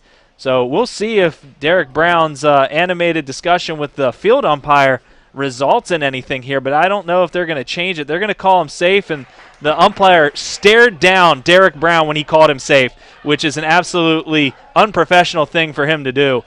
He should have just went out to the field and said safe. He instead looked directly at the Dodger dugout and said safe. So I think a pretty terrible call by the field umpire. How you're going to make that decision from all the way out at second base that tag was missed, there's no way you could have seen that he missed that tag. As Rob Williams made a swipe and then came up very confident that he made the tag. He didn't dive back to try and get the guy like he was acting like he missed him. So I think that's a poor decision by the field umpire there, and that could very easily cost the Dodgers a run here, as the runner moving down to second base was Kamen Richardson. So the Dodgers fall victim because of an umpire injury. The umpire got injured earlier, so now just one umpire in the field, and he made a call from out at second base that I can't see how he could see that the tag was missed out at second base, as the 1-1 pitch is going to miss down low for ball 2. 2 balls and 1 strike. So now Brandon Hicks is going to have to work hard to get this out here without allowing a run. Now the infield in for the Dodgers. As Hicks will come set, and he'll come home with the 2-1 and a foul ball back to the screen. And the count even at 2 balls and 2 strikes. So in a normal situation with all 3 umpires, at that particular time, you would have an umpire stationed at third base and one stationed at second with runners at the corners. And the umpire at third would have had a much clearer view of that. Now, whether or not he tagged him is up for debate. The 2-2 is going to miss high, and 3 balls and 2 strikes now on Christian Long. But Rob Williams seemed extremely confident that he made the tag. At least he swiped it and came up throwing. He didn't try and go back and double tag. And from the vantage point of the umpire, I don't know how you can definitively say that he missed the tag, but a swing and miss here by Christian Long, and it's a big strikeout for Brandon Hicks.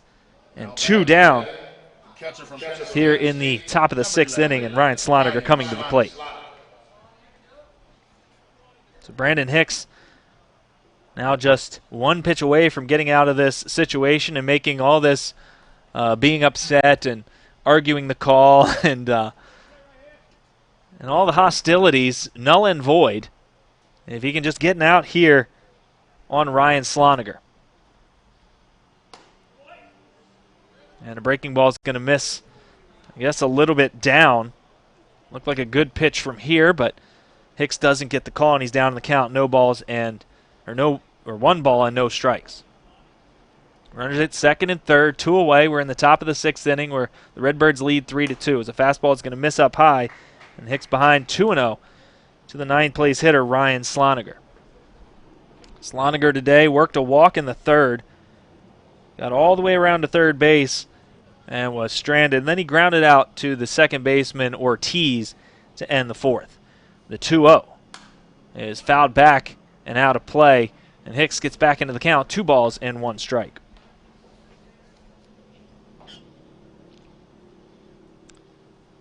As I said earlier, the only hit Sloniger has in the month of July came against the Dodgers. It was a pinch hit single. He went a pinch hit double down the right field line. He went 1 for 1 with the double in that game. The 2-1, the fastball on the outside corner. They'll even the count at 2 balls and 2 strikes. Nice pitch there by Brandon Hicks. Now just 1 pitch away from getting out of this mess that has been created by himself and the Redbirds and possibly the umpires. 2-2 pitch with 2 away.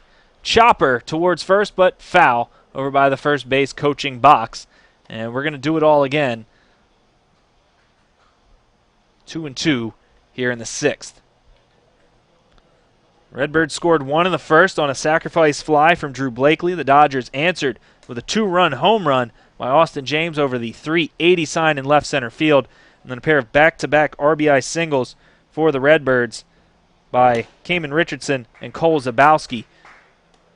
Give them the 3-2 lead as the 2-2 pitch is going to miss here. And a full count to the 9th place hitter for the Redbirds, Ryan Sloniger. Hicks looking in for his sign, shakes off once, and now he'll come set. Sets around chin level and delivers the payoff pitch. And that's a fastball that's going to miss high, and that'll load the bases the second time Sloniger has walked in the ballgame. Now batting from Boston College, playing right field, number 7, Jack Cunningham. As now Jack Cunningham's going to stand in, and he's been on base a couple times. Hasn't gotten a hit yet today, but a hit here could blow things open. The ball in the dirt and getting away just slightly from Colin Berg. And he's going to talk to his pitcher. I think he got crossed up there as he thought he had a different pitch coming. Can't be an issue of signs, or maybe it can be, but they've had a runner at second base the entire time, so maybe Hicks saw something that he didn't see. Either way, Colin Berg wasn't quite sure of why that pitch was thrown. He looked to be a little fooled by it, but he was able to block it. Bases loaded, 2 away, 1-0 count on the batter, and a fastball catching the outside corner. And that strike zone on that outside corner, we saw it earlier in the game. Again, I mentioned about the umpires changing in the middle of the game. That outside corner was not extended at all in the early going. The 1-0 is a breaking ball that Hicks misses, or just loses, and it misses high, and 2 balls and 1 strike. However, with the new home plate umpire, we've noticed that the inside corner is being called tighter, and the outside corner there's a little bit more leeway, as that strike call to Cunningham looked to be just off that outside. The 2-1 is a fastball that's going to miss high, and the appeal down to second base.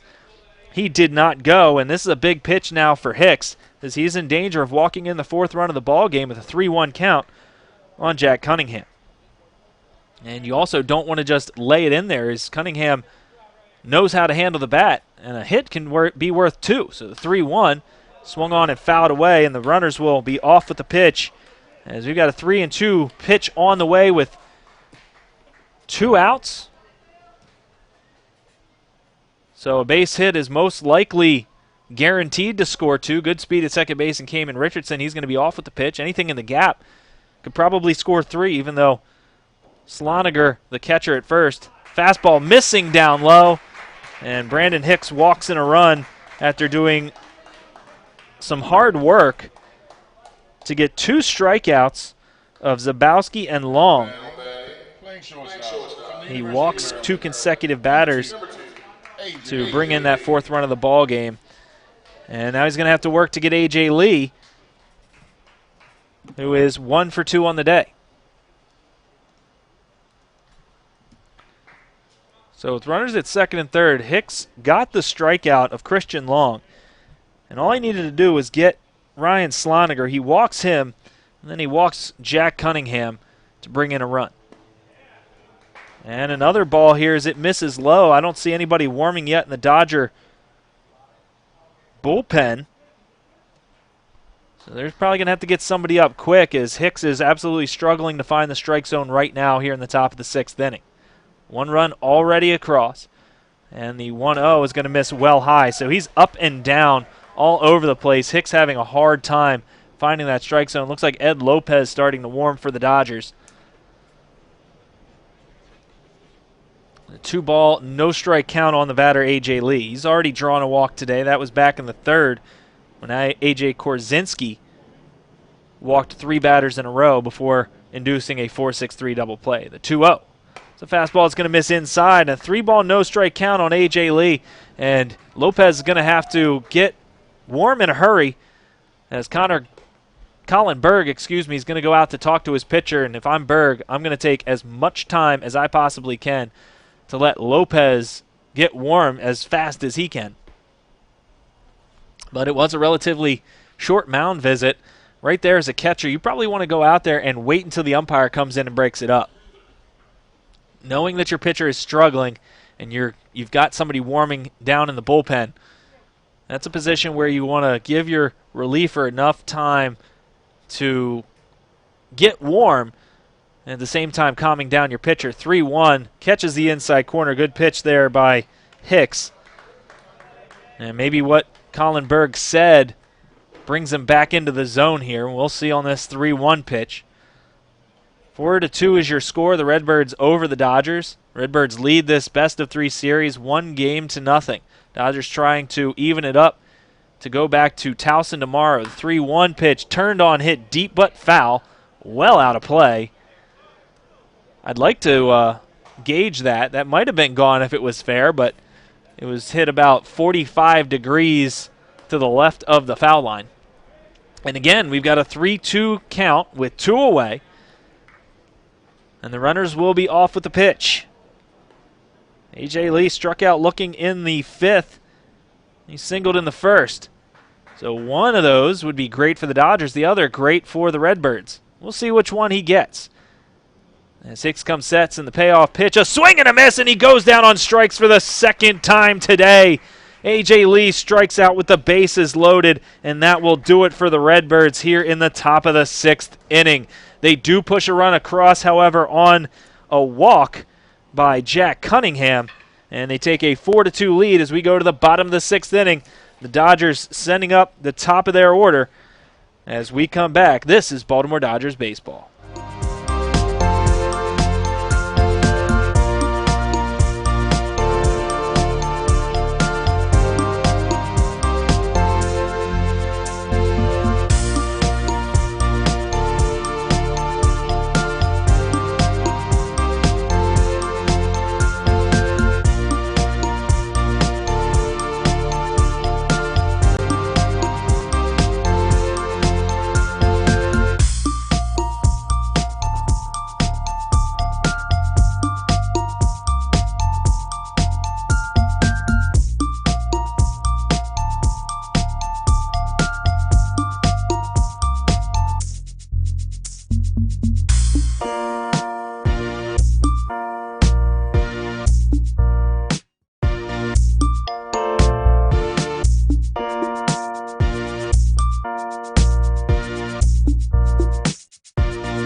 Joey Ortiz is going to lead things off for the Dodgers here in the bottom half of the 6th inning after Brian Tago got picked off to end the bottom of the 5th after he singled.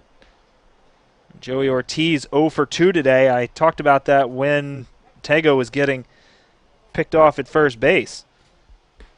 He swings and misses at a fastball at the letters. So Ortiz very rarely goes a game without a hit. Foul ball here, and he's down on the count, no balls and 2 strikes. As a matter of fact, just 10 games this summer in which he failed to record a hit, and he played all 40 games for the Dodgers. So he hit in 30 of 40 games. That is impressive. The 0-2.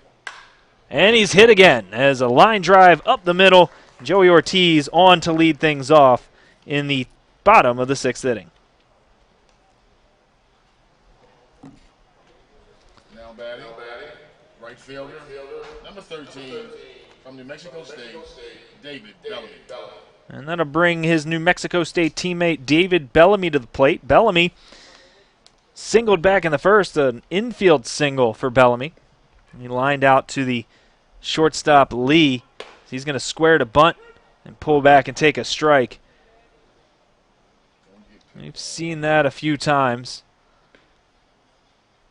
from Bellamy trying to bunt for a hit. He's going to bunt again as a ball up and in, and it's going to be ruled that he bunted at it, and he's going to be down in the count, no balls and 2 strikes. Over at first base, Joey Ortiz, 17 for 17 in steal attempts this summer. But we've seen Adenise pick off a few players already in this game. His fastball is going to miss up to Bellamy on a questionable pickoff move. But, well, pretty much every lefty's pickoff move is questionable. So, and there's the pickoff move again. He kind of kicks that leg.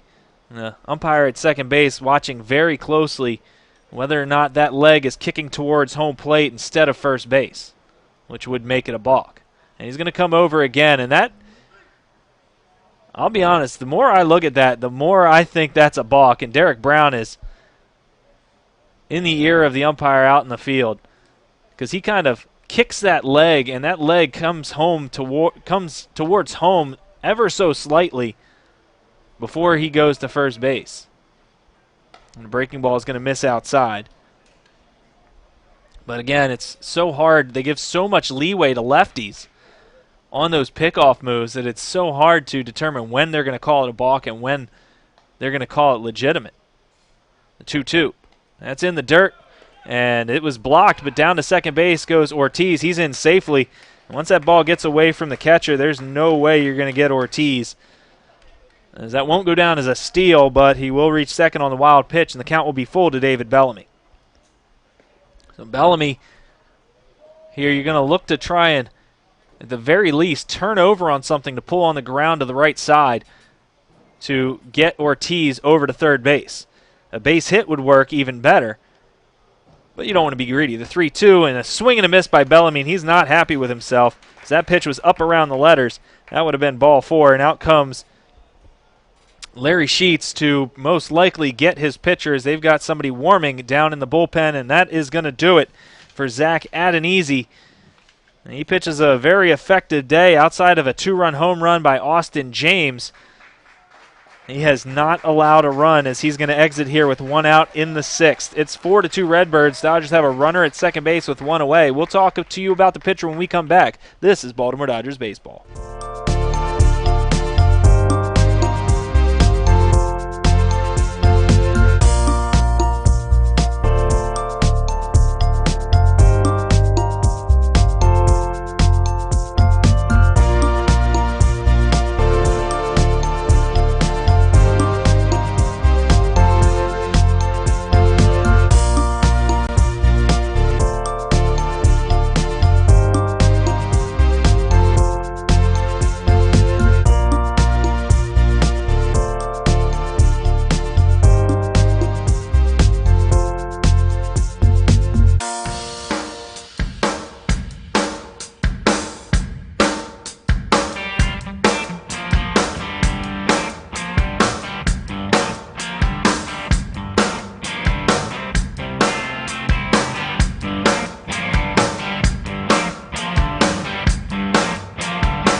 Austin James coming to the plate with another runner in scoring position and, well, maybe another home run in his bat to tie things up here at Joe Cannon Stadium. His new pitcher, right-handed pitcher Nick Enright from Virginia Tech, will take the hill to face off against the righty Austin James. And what we saw last night from the Redbirds is their relief pitchers are going no more than an inning and a third, as they want to save them for the championship matchup against the Big Train should they get there.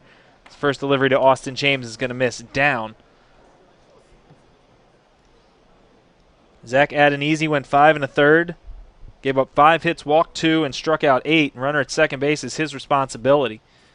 A swing and a miss by James, and the count even at a ball and a strike.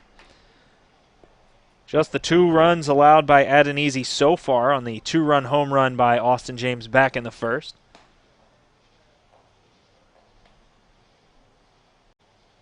Enright working out of the stretch position with the runner at second base. Delivers the 1-1 and a swing and a miss by James. He's down to the count of ball and 2 strikes. Enright, an all-star for this Redbirds team, as a lot of their relief pitchers were. Appearing in his 9th game this season. The first he's seen action in the playoffs, just their 2nd game. A breaking ball, a good take there by James. He was tempted, but he lays off, and it's 2-2. One of the higher ERAs on the Redbirds staff, 5.23. Has not faced the Dodgers until tonight. 2-2 pitch. Hit high out into center field. Long coming over. He's under it. Well, he doesn't make the catch. Bednar actually makes the catch in left center. It looked like Long was going to get there, but Bednar calls him off and makes the catch. Tagging and going to third is Joey Ortiz on the fly ball out by Austin James. Now batting from the State College of Florida, playing center field, number 30, Jaron Shelby. Now Jaron Shelby will come to the plate, looking to get on the hit sheet.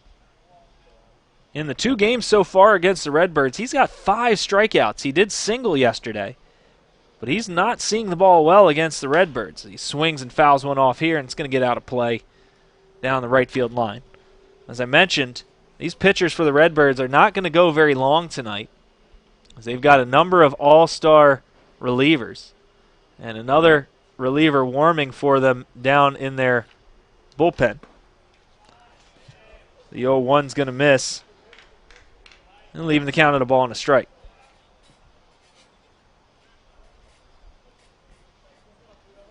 Runner at third base, 2 away. 1-1 pitch. And a little check swing roller towards first. Zabowski's up with it, and he's going to step on the bag at first base to retire Jaron Shelby. Not the hit that you want if you're Jaron Shelby, as he just kind of put the bat on it and just poked it over to the first baseman. Didn't even take a full swing at it. So a little excuse me check swing roller to first retires the side. And we're going to go to the 7th inning. The Dodgers trailing 4-2. You're listening to Baltimore Dodgers baseball.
back for the top of the 7th inning. Rob Stadnick riding solo with you here at Joe Cannon Stadium.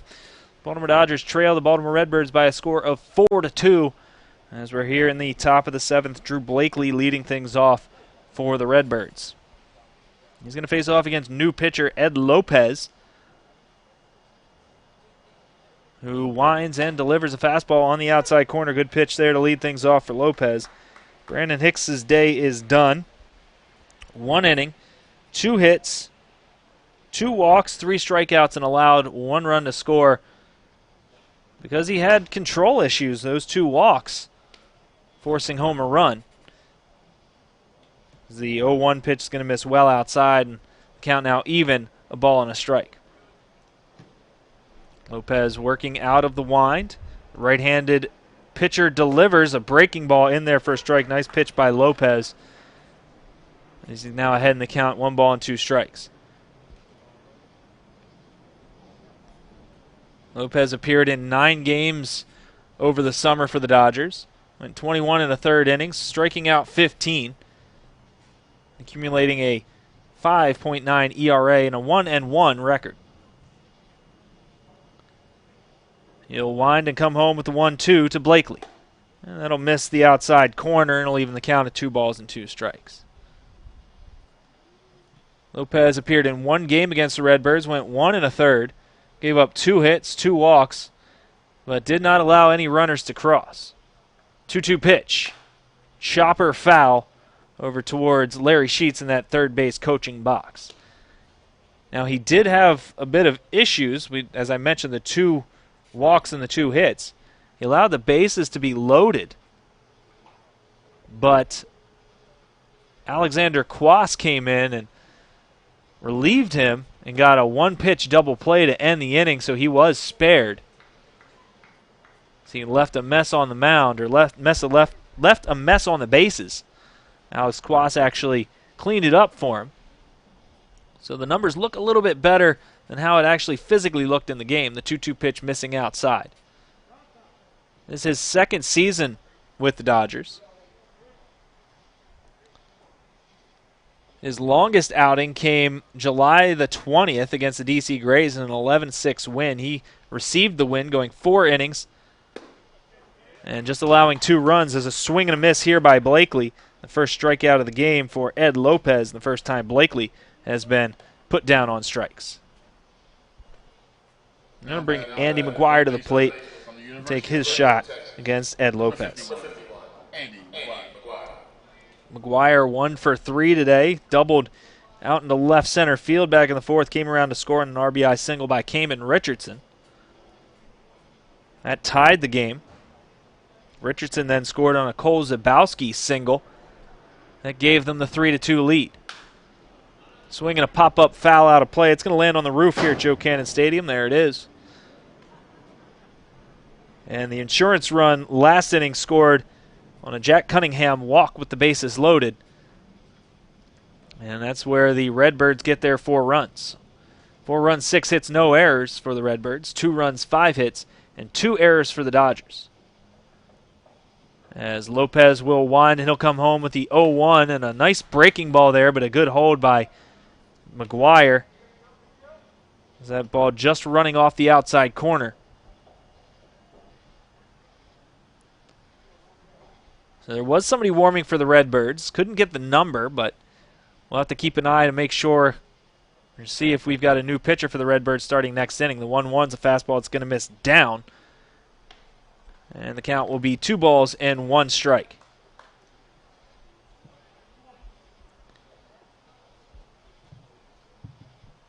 McGuire's going to be a senior for the Longhorns next year as he tries to walk on. 2-1. Hit hard out in the left. Brian Tago coming in. He makes the catch. That ball was hit hard, but right at the left fielder, Brian Tago. And McGuire is set down for the 3rd time today. And that'll bring Randy Bednar to the plate. He singled his last time to lead off the 6th. Randy Bednar. Bednar's single right up the middle on Brandon Hicks.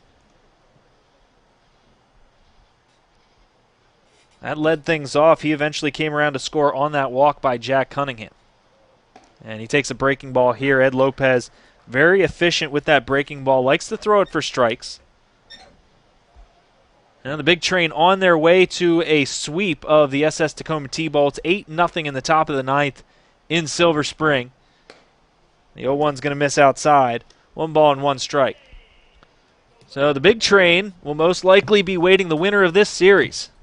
If this game remains the way it is, a 4-2 Redbirds lead, it will be the Redbirds on Friday at home. No, excuse me. That'll be on the road against the Big Train. The Big Train, the number 1 seed in the tournament, and the Redbirds, the number 2 seed.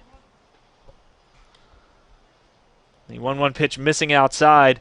The 2 bottom seeds winning the wild card weekend. Or I should say, weekend. It ended up being on Monday. Supposed to be on Sunday, but it ended up being on Monday because of the rain. But the 2 wild card games won by the lower seeds. The Dodgers, the 5 seed, took on the 4 seed Gaithersburg Giants and won that ball game in extra innings. The 2-1 pitch is going to miss up high, 3 balls and 1 strike. They won that by a score of 5-4. The Alexandria Aces were the 3 seed in the tournament. They took on the number 6 T-Bolts, and T-Bolts won in 10 innings, 15-14. Fireworks in that ball game.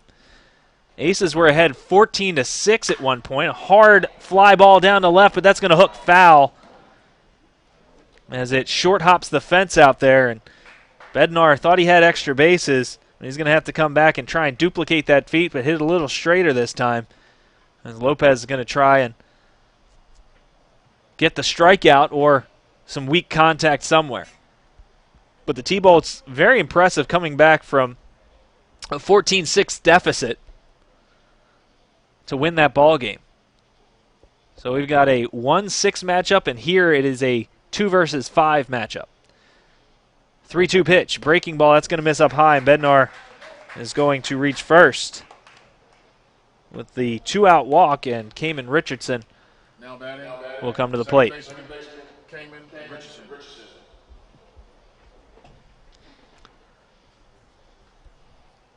Richardson, a couple of singles in his last 2 at-bats. Reached third last inning, didn't end up scoring, but he did score the go-ahead run in the 4th. This matchup here between the Dodgers and the Redbirds has been extremely close all season long. The Dodgers winning 2 of the first 3. The Redbirds winning the last 3. Currently hold a 4-2 season lead on the Dodgers. First delivery to Richardson's going to miss outside. As a whole, this is a team that the Dodgers have played extremely close. The Big Train have had a little bit better time against the Dodgers until this season. But against the Redbirds, while they've lost more than they've won, it's not as disparaging as you might think against a team that is constantly winning the Cal Ripken League Championship. The 1-0 pitch hit high into the air, out behind the second base bag. Joey Ortiz making the call and making the catch for out number 3. So Ed Lopez comes in and has a pretty effective inning as he allows the walk but gets the other 3 batters. And we're going to go to the bottom of the 7th inning. The Dodgers need to get a couple runs back as they're going to be sending Connor Grove to lead things off. And stay tuned for that bottom half of the 7th inning. This is Baltimore Dodgers baseball.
Number 22, Connor Grove.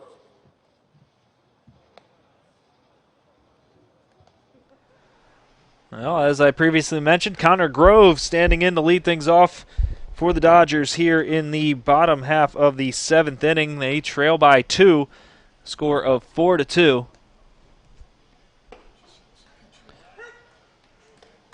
As he takes the first delivery from Nick Enright in there for a strike. And the book finally closed on Zach Adenese. Another delivery in there for a strike. Grove down in the count, no balls and 2 strikes. Adenese 5 1/3, 5 hits, 2 runs, both earned. 2 walks and 8 strikeouts, so a nice game by Adenese. He's in line for the win should they remain on top. And a swing and a miss here. Good morning, good afternoon, and good night for Connor Grove. He is the first strikeout victim by Nick Enright. From Wake Forest University, number 19, Zach Seal. Zach Seal will come to the plate to take his shot. Seal, a fly ball out to left and a ground ball to short. And he takes a delivery that misses the outside corner. He's ahead in the count. 1 ball, no strikes. Zach Seal learning the first base position, or he has been playing a little bit. He's hoping to be the starting first baseman for the Demon Deacons in Wake Forest next year. Looking to replace a former Redbird and son of manager Larry Sheets, Gavin Sheets, who was drafted as a foul ball by Seal. The wind and the 1-1. That's going to miss up. And Seal will be ahead in the count. 2 balls and 1 strike. Zach Seal hasn't shown a lot of power here as of late. His last extra base hit was way back on July the 1st in that homecoming game for the Baltimore Dodgers that they played at Johns Hopkins University. 3-1 to Seal. And he's going to draw a walk. That's been something he's done quite frequently, however, as Seal has now drawn 8 walks in his last 5 games. Now batting. Third baseman from Chihuahua University, number 25. And now Rob Williams is going to take his chance at hitting Nick Enright. He's certainly going to be looking to put the ball in play, and he's got to be happy to see the lefty Adenese out of the ball game. He fouls one off here over towards the parking lot. A couple of strikeouts against Adenese. So certainly had a tough day against the lefty starter for the Redbirds. And hopefully the change to the right-handed pitcher does him good.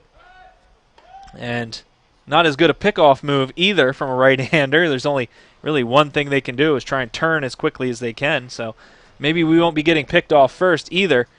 The turn and the throw over to check on Seal. Seal not a big threat to run. And they're going to check on him again. That's something that the Redbirds like to do, is throw over against guys that are not likely to run. We've seen it against Shane Coker. He threw over 7 times, another throw over to check on Zach Seal. And just for the fun of it, we're going to take a look at the stolen base numbers for Zach Seal. 0 for 2. He's tried twice, he's been caught twice. He's probably not going anywhere. Chopper to the right side. There's the second baseman, Richardson. He'll go to the second base route and retire the lead runner, Seal. And Williams will reach base on a fielder's choice. Now batting, the catcher from Villanova, number 33, Colin Berg. I'm going to bring Colin Berg to the plate. Berg walked back in the first and struck out in the 5th. He's 0 for 1. Slightly open stance from the Villanova junior, sophomore. Wow, I don't know where junior came from as he takes the fastball in the outside corner. Just finished up his freshman year at Villanova this past year. The 0-1 goes the other way, but hits it foul over into the trees off to our right. He's down in the count, no balls and 2 strikes. And Enright working quickly here against the Dodgers. We're in the bottom of the 7th inning, a 4-2 ball game. No ball, 2 strike counts with 2 away. As Berg swings and hits one high into foul territory. Coming over is Zabowski. He's going to make the call, and he'll lean back and make the catch. And Colin Berg is retired to end the 7th. We're going to go to the 8th. The Redbirds are going to look to add on to this 4-2 lead. The Dodgers are going to try and keep them right where they're at. This is Baltimore Dodgers baseball.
First baseman from the University of Mississippi. Number 6. Number 6. Cole Zabowski. Cole Zabowski is 7, 8, and 9 hitters scheduled to come up for the Redbirds. Well, the 7, 8, and 9 spots will come up for the Redbirds. Whether or not it's the people that started the game, we'll find out shortly. As a ground ball to Joey Ortiz. And 1 pitch, 1 out here in the top of the 8th inning. Dodgers with 6 outs left to get 2 runs, or their season's done. And Lopez trying to get them back to the bats as soon as they possibly can. As now Christian Long will stand in. Number 19. Christian Long. Long 0 for 3 on the day, a couple fly ball outs and a strikeout. That strikeout was big. It came with runners at 2nd and 3rd in that 6th inning and kept the Dodgers deficit down to 1. However, Connor Grove is playing first. Brandon Hicks, I'm confusing the guys that stayed with Eli Ginsberg apparently, is Brandon Hicks ended up walking the next 2 batters and allowing the runner to come in anyway.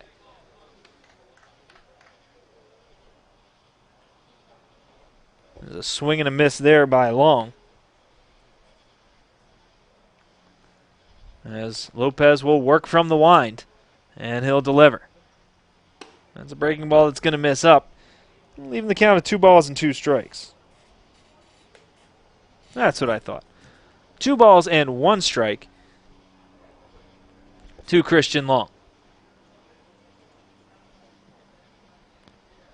Outfield straight away, infield in their normal positions for Long. Lopez will wind and deliver the 2-1. There's a breaking ball. It's going to miss up high, and 3 balls and 1 strike to Long. Last inning, Lopez walked Randy Bednar with 2 outs, but retired the rest of the Redbirds. 3-1 pitch. That's in there for a strike. Nice pitch by Lopez to come back with the fastball to load the count. 3 balls and 2 strikes. Dodgers need this game as they trail this best-of-3 series 1-0 against the Redbirds. A 3-2 pitch swung on and fouled back into the screen. And we'll see if that one stays. Nope, that one goes down and back out into the field of play. Fair ball, tag him. I'll let him touch it, he's out. The baseball coming back to the home plate umpire, and he's going to go ahead and put that in his bag for later use. I guess it didn't really hit anything too bad as it just hit the metal railing here behind home plate. Count will remain 3 balls and 2 strikes. Christian Long, right-handed hitter against the right-handed throwing Ed Lopez, another breaking ball. That's hit foul down the right field line. It's going to get out of play over by the bullpen for the Redbirds.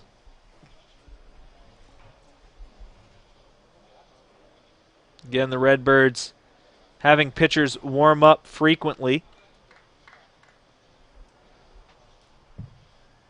And we'll see if we've got a new pitcher that the Dodgers will have to face in the bottom half of the eighth. A breaking ball just missing the inside corner. Dodgers dugout liked the pitch. They thought it was strike three. The home plate umpire had other ideas. Down to first base goes Christian Long. And we saw that with the first base umpire, or excuse me, the first home plate umpire of the day. That inside corner was actually a little bit expanded. You were allowed to, he was giving you a little bit off that inside corner. Now with this home plate umpire, he's actually giving you a little bit off the outside corner. So it's just a matter of finding that right corner that gives you that little bit extra. It's Ryan Sloniger is going to stand in and take a fastball that misses up. Sloniger's been on base twice via the walk. Still hasn't gotten a hit. Just the one hit in July that came against the Dodgers on Friday.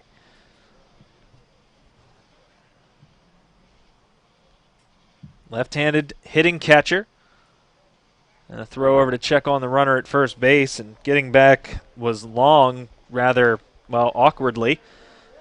He looked like he was kind of stumbling back to the bag. I guess he pointing out there to the dirt, so maybe he stepped in a little hole over by the first base bag. Lopez comes set, checks the runner, and he'll come home with the 1-0. Swing and a miss by Sloniger, and that'll even the count at a ball and a strike. Good pitch there by Lopez. Off speed, getting Sloniger way out in front. Sloniger checking down to his third base coach, Larry Sheets, for his sign.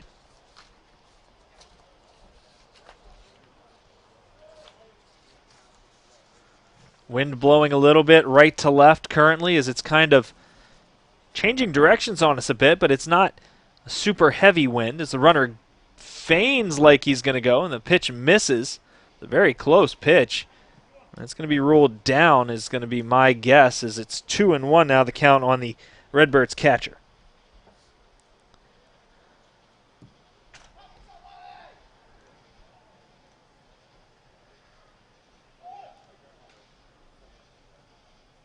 Sloniger played in 20 games, exactly half of the games for the Redbirds this summer. He swings and misses at the 2-1, leaving the count at 2 balls and 2 strikes. Good breaking ball there by Ed Lopez. Sloniger just 10 for 43 on the season. That's good for a .233 batting average. Walked 11 times, struck out 10. 2-2 pitch on the way. Swing and a ground ball to first. Connor Grove makes the play. It was called a fair ball, and he was standing on the bag when he made the play. So a ground ball out by Sloniger, and that'll bring Jack Cunningham to the plate with a runner at second base and 2 away. Right fielder from Boston College. Number 7, Jack Cunningham.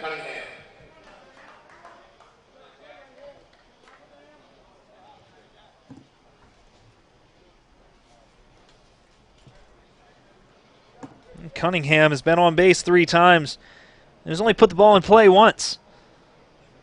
That's pretty impressive. Very good eye at the plate today and doing exactly what you want your leadoff hitter to do. Increase that on-base percentage. The ball squirts through Colin Berg, and he had a chance. He had a chance to get Christian Long going to third because Long didn't realize that Berg had missed the ball, and the ball squirted through his legs. But I think Berg felt that it took him too long to retrieve the baseball, so he didn't really hustle after it as much as he could have.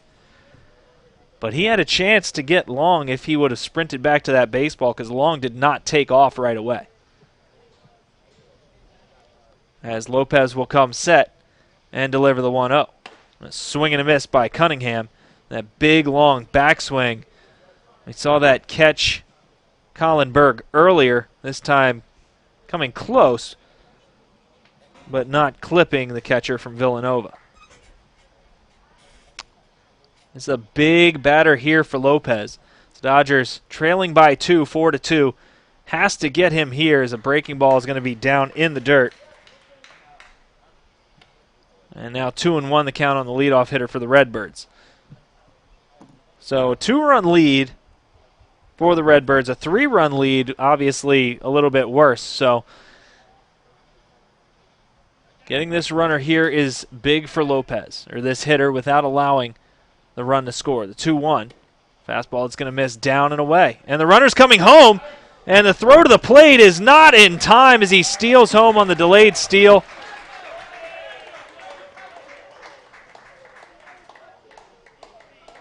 And I guess they're thinking they're asking if he missed home plate, and they're going to call him safe. So with Colin Berg throwing the ball back to Lopez, the throw was high. It wasn't a hard throw, and the throw was even high where Lopez had to actually leap to make the catch. So the Redbirds steal a run because the Dodgers kind of fell asleep between pitcher and catcher. And now the count 3-1 on Jack Cunningham. And that's going to miss outside, and Cunningham's going to reach first base with his 4th walk of the day.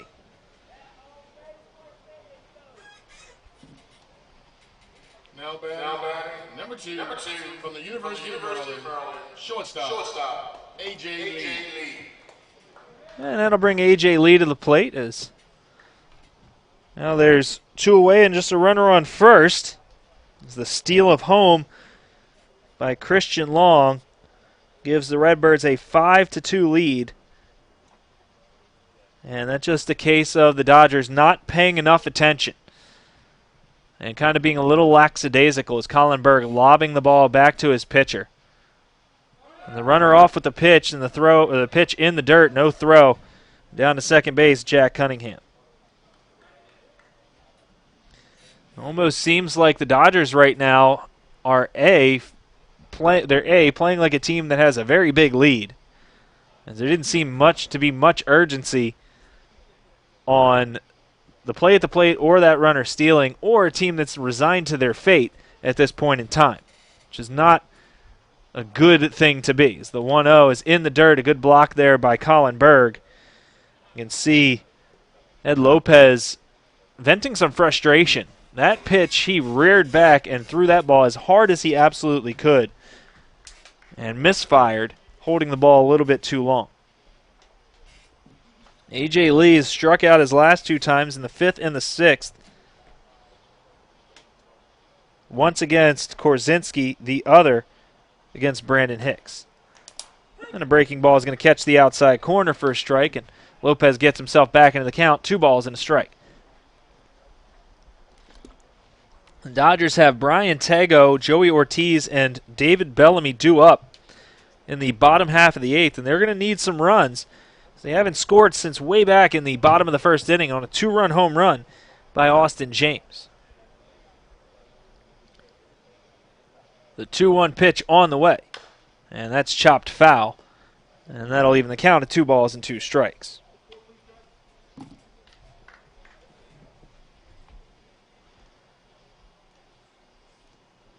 Today's other game between the Big Train and the T-Bolts was pretty much a foregone conclusion. We'll see if it's gone final. It has. The Big Train advanced to the Cal Ripken League Championship Series, which will start on Friday.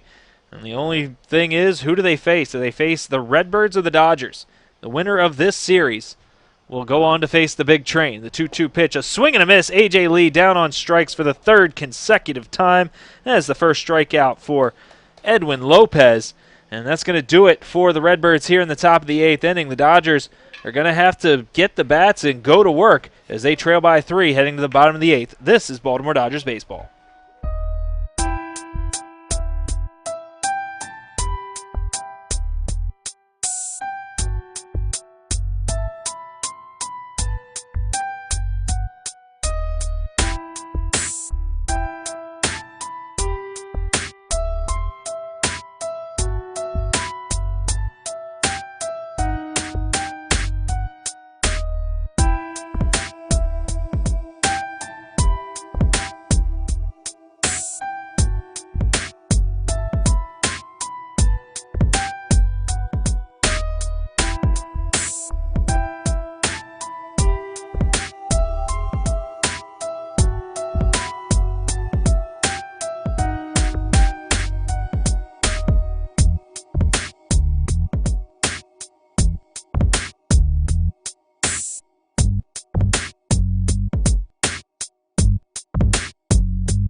Brian Tego is going to lead things off here for the Dodgers in the bottom of the 8th inning. And he's going to turn around and bat from the left side. His right-handed pitcher, Zach Thompson, now on the mound for the Baltimore Redbirds. And he'll pour one right down the middle to Tego, who singled up the middle his last time, but then was picked off by Adenese to end the 5th inning. The 0-1's going to miss, a 1-ball, 1-strike to Tego.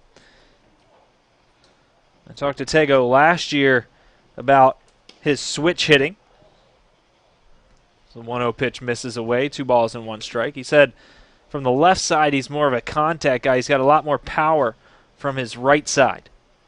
So he's more of a base hit hitter from the left side, the 2-1. And that's a fastball that's going to miss outside, probably a little bit up as well. 3 balls and 1 strike. And the Dodgers needing a runner to get on base here in the early going as they trail this one by 3. Is swing and a miss there by Tego. The count will run full. Pitch looked to be a little bit off the plate. Dodgers very familiar with Thompson. He pitched in 13 games over the summer, and a number of them against the Dodgers. And Tego's going to draw a 1-out walk, and they're going to ask if he went down to first base. This is where you don't have a third base umpire. I'm going to bring Joey Ortiz to the plate. Now batting from New Mexico State. Number one, Joey Ortiz. Thompson pitching in his 4th game against the Dodgers this summer. Started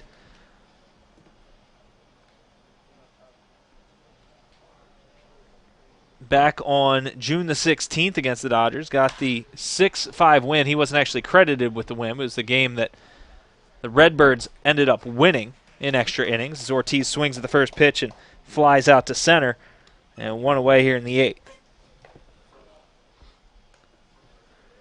That game on the 16th. Right fielder from New Mexico State. Number 13. David Bellamy. Game on the 13th, the longest outing for Thompson against the Dodgers. Went 5 innings, gave up 3 runs on 2 hits, walked 3 and struck out 5. Runner goes, throw down to second base is into center field, and Tego is going to go to third. Very good speed out there in Brian Tego as he steals second and moves to third base on the E2. And that'll give Bellamy an RBI opportunity, as the first delivery was a strike. So an opportunity to cut into that Redbirds lead that currently stands at 3, 5-2. As we're here in the bottom of the 8th inning in this win-or-go-home game for the Dodgers. The 0-1's going to miss up. And 1-1 the count on Bellamy. With the Dodgers win, they play again tomorrow back at Carlo Crispino Stadium in Towson, Maryland on the campus of Calvert Hall. A good hold there by Bellamy as the ball in the dirt. Sloniger asking to check just for the heck of it. Bellamy didn't really put much effort into not offering there. Bellamy 15 RBIs on the summer. Fastball is going to miss outside. And now he's ahead in the count, 3 balls and 1 strike. So Thompson coming in and having a bit of trouble with control. Has already walked Tego, who stole second, is now at third. 3-1. Swung on and missed. And we're going to have a 3-2 count again on David Bellamy. Another pitcher warming up for the Redbirds.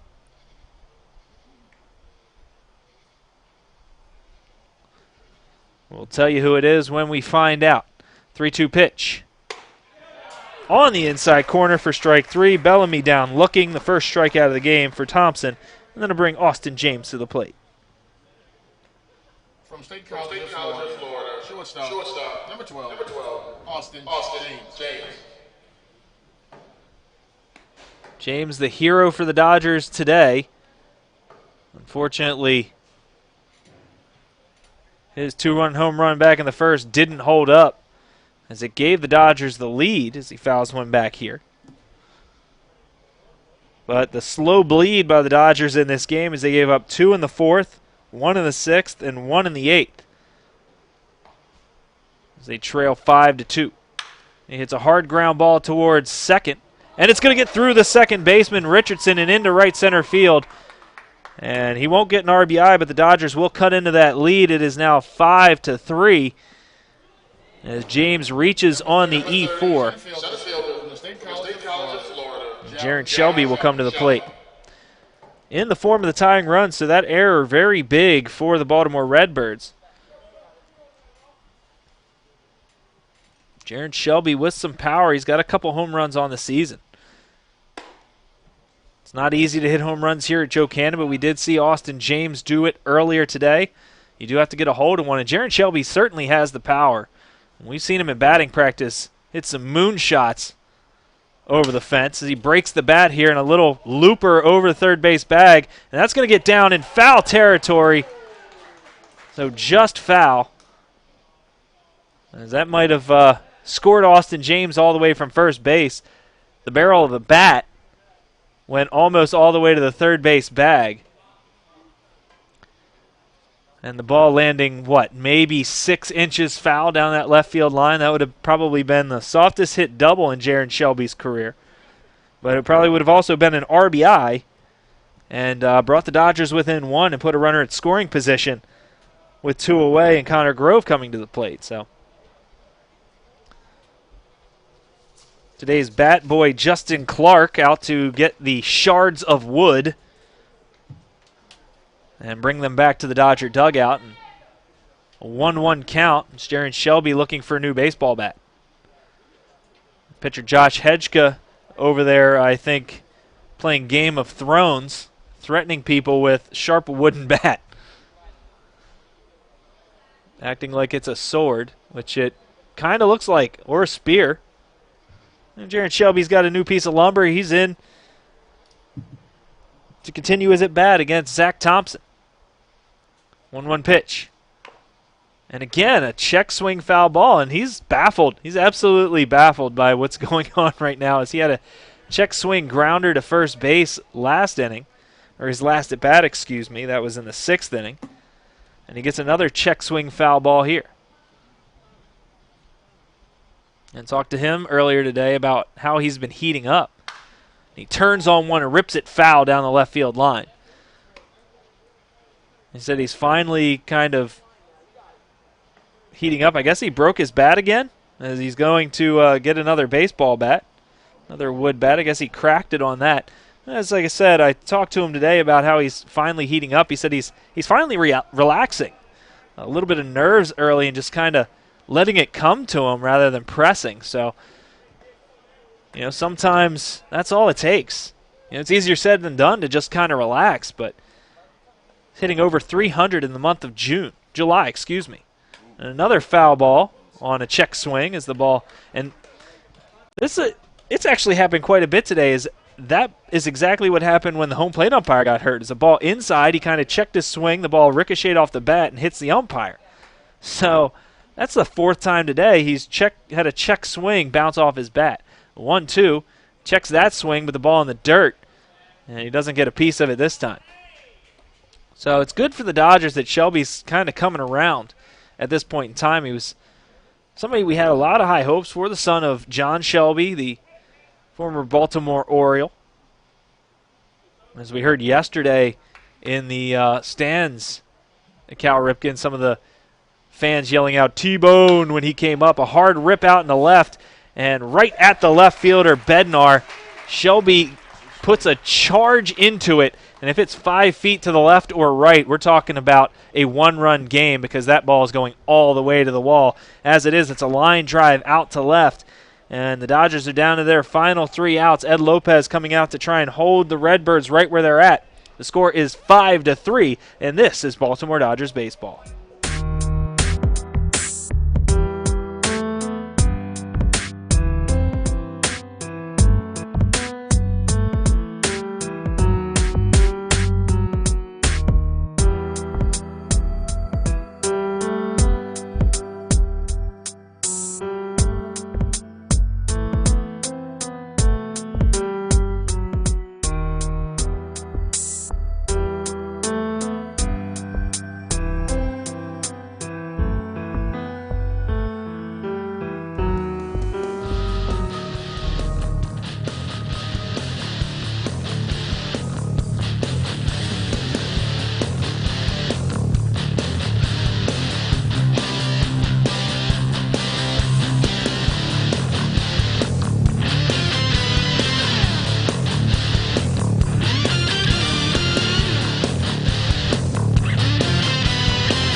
Blakely. Drew Blakely's going to lead things off in the 9th inning for the Redbirds. They're going to try and increase their 2-run lead here as they lead it 5-3. 5 runs, 6 hits, 2 errors for the Redbirds. 3 runs, 5 hits, 2 errors for the Dodgers. 3-2 pitch. Wow, 3-2, really? First pitch of the inning. Wow, I'm tired, I guess. I don't know. First pitch of the inning missing. Must think it's slow pitch softball. Just one pitch. The 1-0. A high pop-up in the infield. Rob Williams coming in. He'll make the call, and he misses the baseball. So that's going to end up as a foul ball.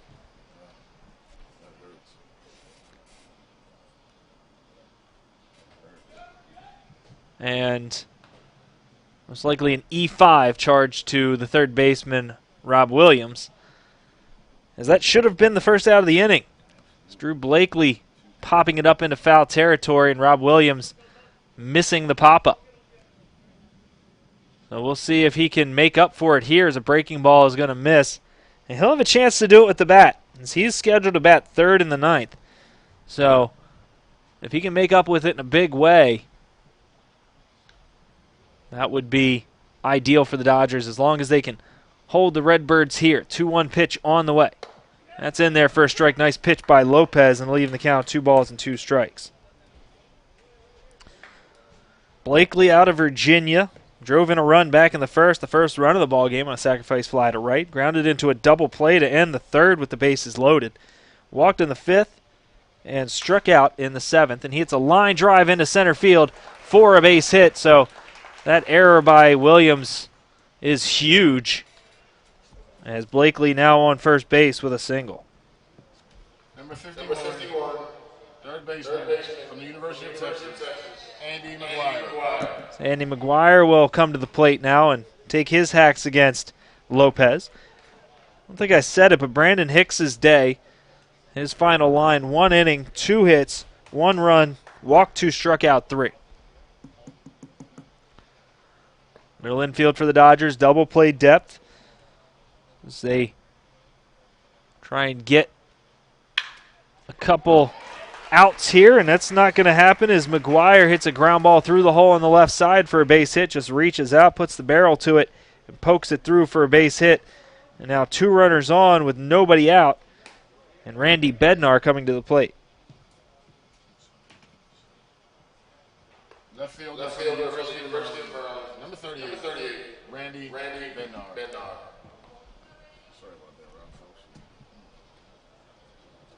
Now Bednar singled in the 6th, walked in the 7th, and a couple fly ball outs to Jaron Shelby. Single would do wonders here for the Redbirds. The Dodgers obviously trying to, well, avoid that as time called.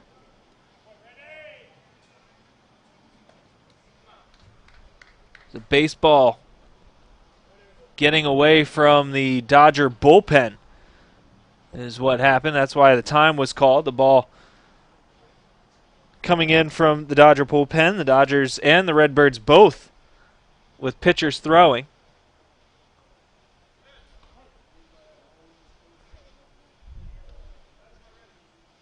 Looks like Alex Quas for the Dodgers.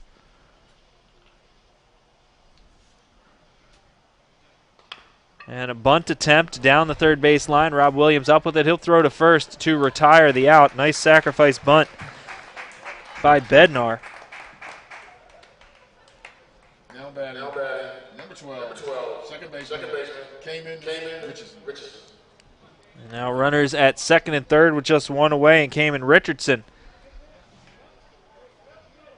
is going to take his turn.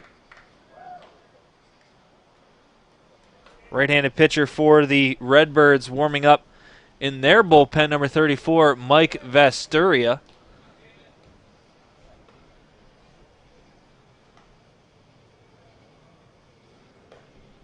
As Cayman Richardson awaits the first delivery from Lopez, and that's in the dirt. Good block by Colin Berg as he keeps the runners at second and third.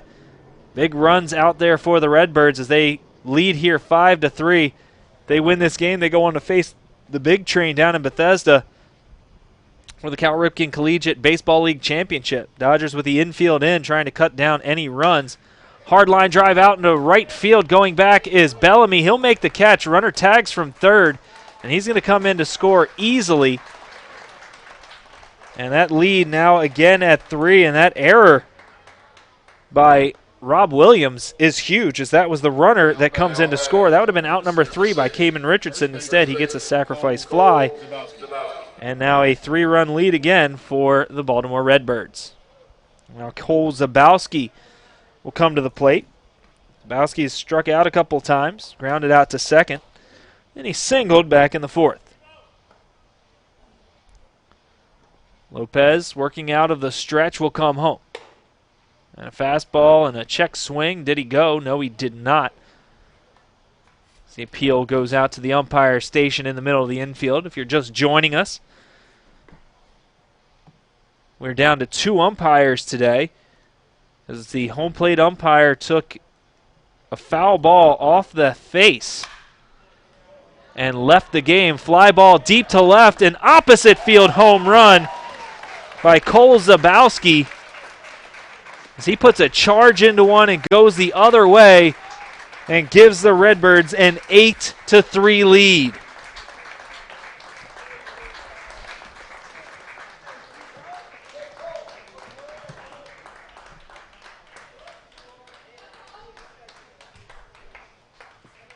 Now batting, center fielder from Wake Forest University, number 19, Christian Long. Christian Long will come to the plate with nobody on and 2 away. And that error, we got to go back to that. All the way back, the first batter of the inning. Pop up into foul territory. Rob Williams coming in, misses the baseball, doesn't record the out. Drew Blakely reaches on a single after that. Sacrifice bunt by Bednar. Fly ball out by Richardson, would be 3 outs. And no runs would have come across the plate.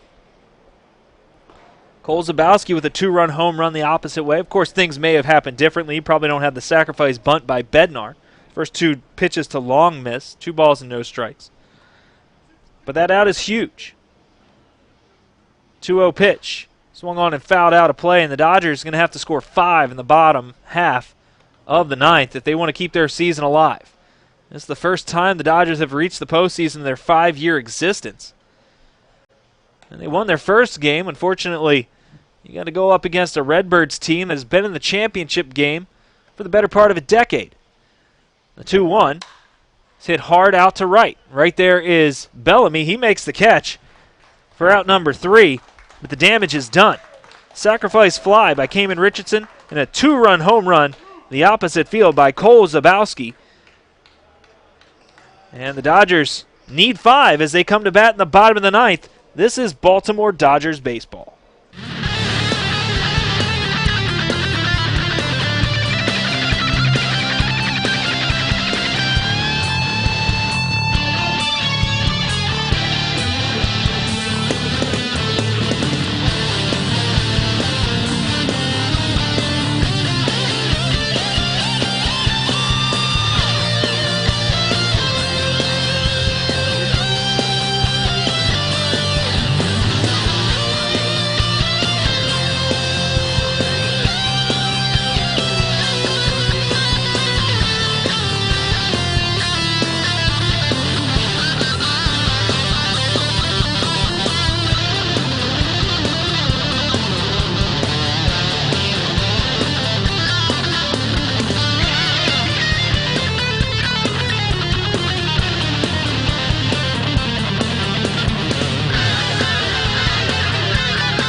One and one the count to Connor Grove, and the 1-1 pitch in there for a strike. 1 ball and 2 strikes. Mike Vesturia now on the mound for the Dodgers. If you didn't hear me a moment ago, as we didn't switch across from the inning break. A foul ball back here against the metal railing behind home plate.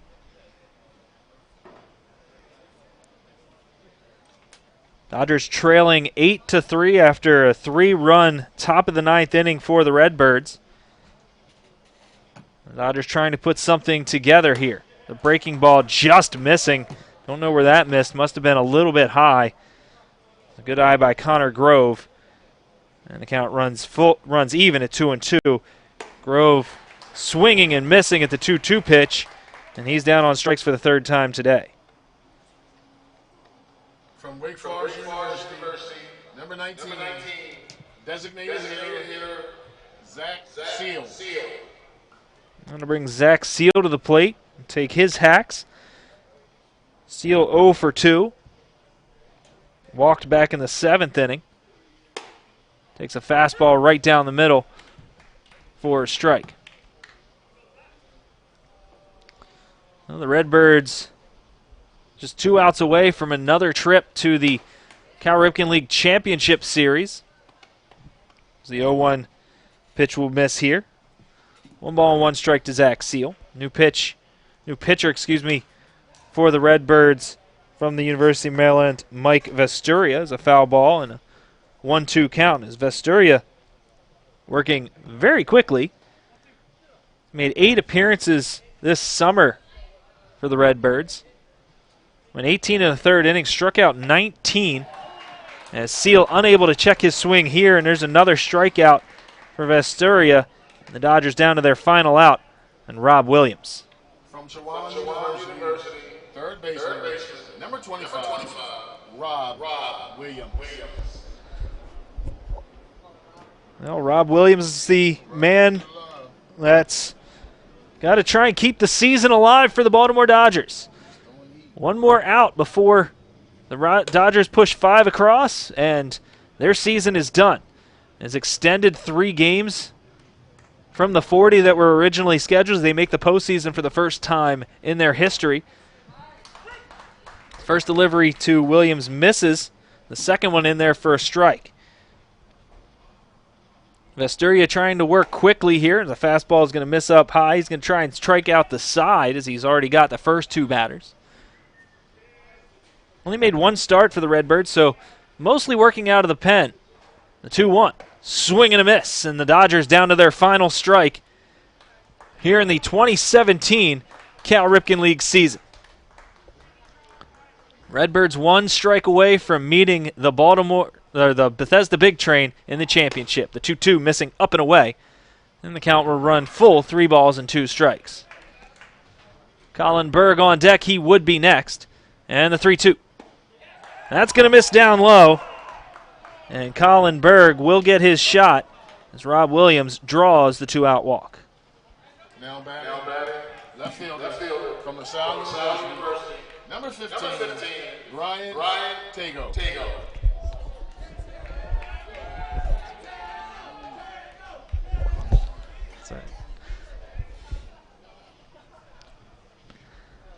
Now Colin Berg will stand in and take a fastball on the inside corner. With a runner at first base and 2 away. 1-2 pitch. Swing and a miss, and the Dodgers again down to their final strike.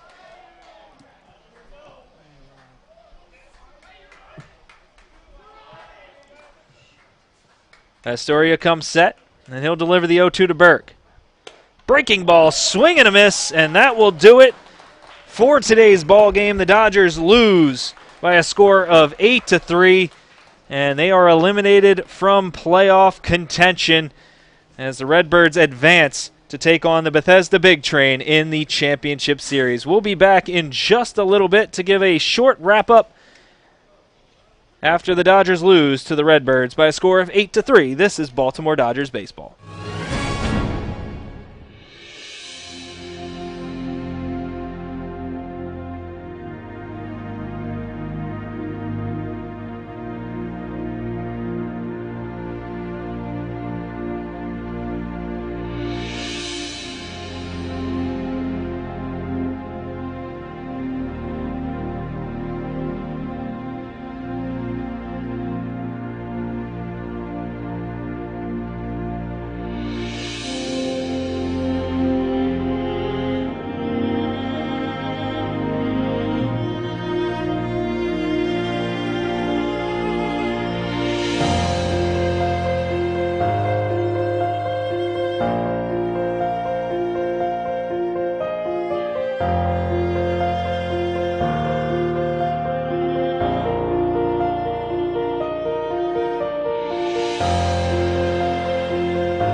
Rob Stadnick back at Joe Cannon Stadium after the Dodgers fall by a score of 8-3 to the Baltimore Redbirds. The Dodgers season has been completed. Following this loss, they are swept in the division series by the Redbirds. So, well, no more baseball from the Dodgers here. If you want to see some more baseball, you're going to have to check out Bethesda and the Baltimore Redbirds as they will face off once again in the championship series. So just want to say a quick thank you to everybody that's been watching on our stream, on Twitter, on YouTube, and everything. Anybody that's commented, enjoyed it. Anybody that's come out to the games, certainly that's enjoyed the games here at Joe Cannon Stadium. The guys that I worked with have been fantastic. Joey and Connor and Billy, none of them could be here today. So if you guys are listening, you guys did a great job, and I'm sure everybody else listening will agree. And I thank you for all the work that everybody's put in to make this such a great success. The Baltimore Dodgers, it was a fun ride. You know, we made the playoffs for the first time in 5 years. This is my third year doing it. Hopefully I'm not here again next year, but, you know, it's not anything against the team. It's all about I want to get myself a paying job doing this same exact thing. So those of you out there listening, thank you for listening and making this a success, and it's so much fun to bring these games to you, and I know the players appreciate the stuff that we're doing, and we appreciate the effort that the players put out there on the field. They made a great run of it here this year, and hopefully they come back next year and do the exact same thing. As this program continues to build, we can always use your support. So once again, thank you very much for supporting us during this 2017 season. One last time from Joe Cannon Stadium, the Baltimore Redbirds 8, the Baltimore Dodgers 3. For everyone in the Baltimore Dodgers organization, including myself, the other interns, President Juan Waters, Vice President Derek Brown, thank you for listening to Baltimore Dodgers baseball.